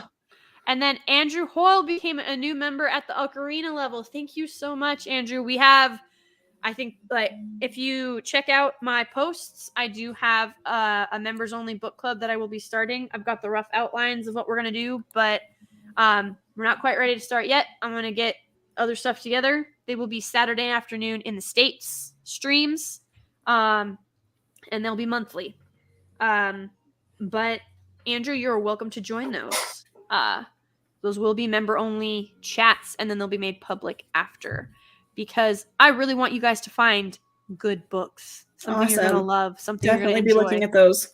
And it'll be I mean, guys, it'll be nonfiction and fiction. We'll probably start out with well, actually, I already know the first book we're going to read, but I won't spoil that just yet. But it's a book that I think everybody should read because it's a nonfiction, and quite frankly, most of the world needs to hear it. I'm not saying that any of you need to hear it, but it's always good to be reminded of certain things that happen in this book. Totally. So, Lage, where can they find you?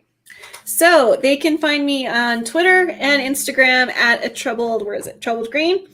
My Bookstagram account, where I daily piss off everybody, I just always am poking the bear, is a Troubled Greens library. And then I will be, and I said this on my earlier stream, hold me accountable. I will be doing my first book review because people have been asking me for book reviews on my YouTube channel. I will be hopefully doing my first book review either tomorrow or Monday is looking a little more likely. It's not going to be anything big. It's not going to be anything earth-shattering. I wanted to start out with a kind of simple book. It's actually a novelization of a movie, and it's not anything big, but I thought it would be a good place to start. So hopefully I'm going to start being more active on my YouTube channel because, again, I've got almost 200 subscribers and I have 4 videos up, and I feel really unworthy of that count, and I want to make good content for you guys. So I will hopefully be doing some book reviews very soon. That's awesome. I'm happy to hear that. I'm looking forward to it. Thank you. Definitely will check it out. And then, we got another Faster Than Jesus for £5. Thank you so much, Faster Than Jesus. I don't know that you're actually faster than him. The man can walk on water. I'm just saying. Thanks, ladies, for an interesting, different take on the objective decline in writing today. You are welcome, sir. Thank you for the super chat, and thank you everybody for the donations. But it's true. We're on a rapidly descending literary roller coaster of doom. Mm-hmm. Like if something doesn't change, and I mean a hard stop and a reversal, we're in trouble. Yeah. So start writing. Okay. I'll do it. I mean, yeah, it's okay. I read my friends' writing and I'm like, dude, I can't even touch this. Like, I know where I can't even hope to touch this. Well, that's why you practice and you find someone to proofread for you. That's what they said. They're like, that's why you practice. Yes. Like, start flexing your muscles again. You can do it. But everyone, thank you so much to the chat. You guys were amazing. Thank you for hanging with us for this long. This was a great stream. Thank you so much, Elijah, for coming on. No, thank you for having me on. It was great. This was something, like I said, I just felt it couldn't wait because nobody's doing anything. Yeah. And when I saw the actual catalyst, and Alicia can attest to this because I messaged her on Instagram and I was like, girl, it's top 9 in Amazon. We have to do something. Like, are you free to stream? And she's like, well, I have this, and this, but I can stream this time. And I'm like, done. I will work around it because this is just number 9 on Amazon, guys. Number 9. Keep that in mind. Just sad. So, I wish you guys all the best. If you didn't catch my nostalgic Nirvana that I did this past Thursday, it was Speed with Keanu Reeves and Sandra Bullock. You should definitely go watch it. It's great escapism. That is a great instance of adventure and action with a romantic subplot. I didn't even mind the romantic subplot because it was like 98% action. Yeah. That's awesome. But guys, it's been great. Like I said, the discussion was fantastic. The topic is not, because this is where we're at in the world. So make sure you guys go follow Alasia over on her YouTube. Check her out on Twitter and Facebook, or not Facebook, Twitter and Instagram. And she's got some great stuff. And it sounds like more to come. So yes, much more to come. And quickly, I'm hoping to, because everyone's like, have you read this book? Have you read this book? Have you read this book? I think I have found a way that people can start influencing which one book I read a month, and I'm going to do a review on it. So if you would like me, there's like a book you really want me to read, I think I've found a way to help do that. I don't know if anyone will be interested, but hopefully I'll be announcing that here pretty quickly. So stay tuned, and I'll be it on my my Twitter, excuse me. So just be paying attention to my Twitter. If there's a book you really want me to read and you want my thoughts on, not that I'm any authority, but people seem to want to know what I think about things. Hey, I'm here for it. I like it. You have a pretty grounded approach to things. So, oh, thank you. I try. Everybody, wherever you are in the world, have a great evening, morning, afternoon, day, whatever the case may be. Again, I appreciate all of you spending not only your valuable money with the donations and super chats, but your valuable time. It means a lot. So take it easy. Godspeed and good luck, everybody.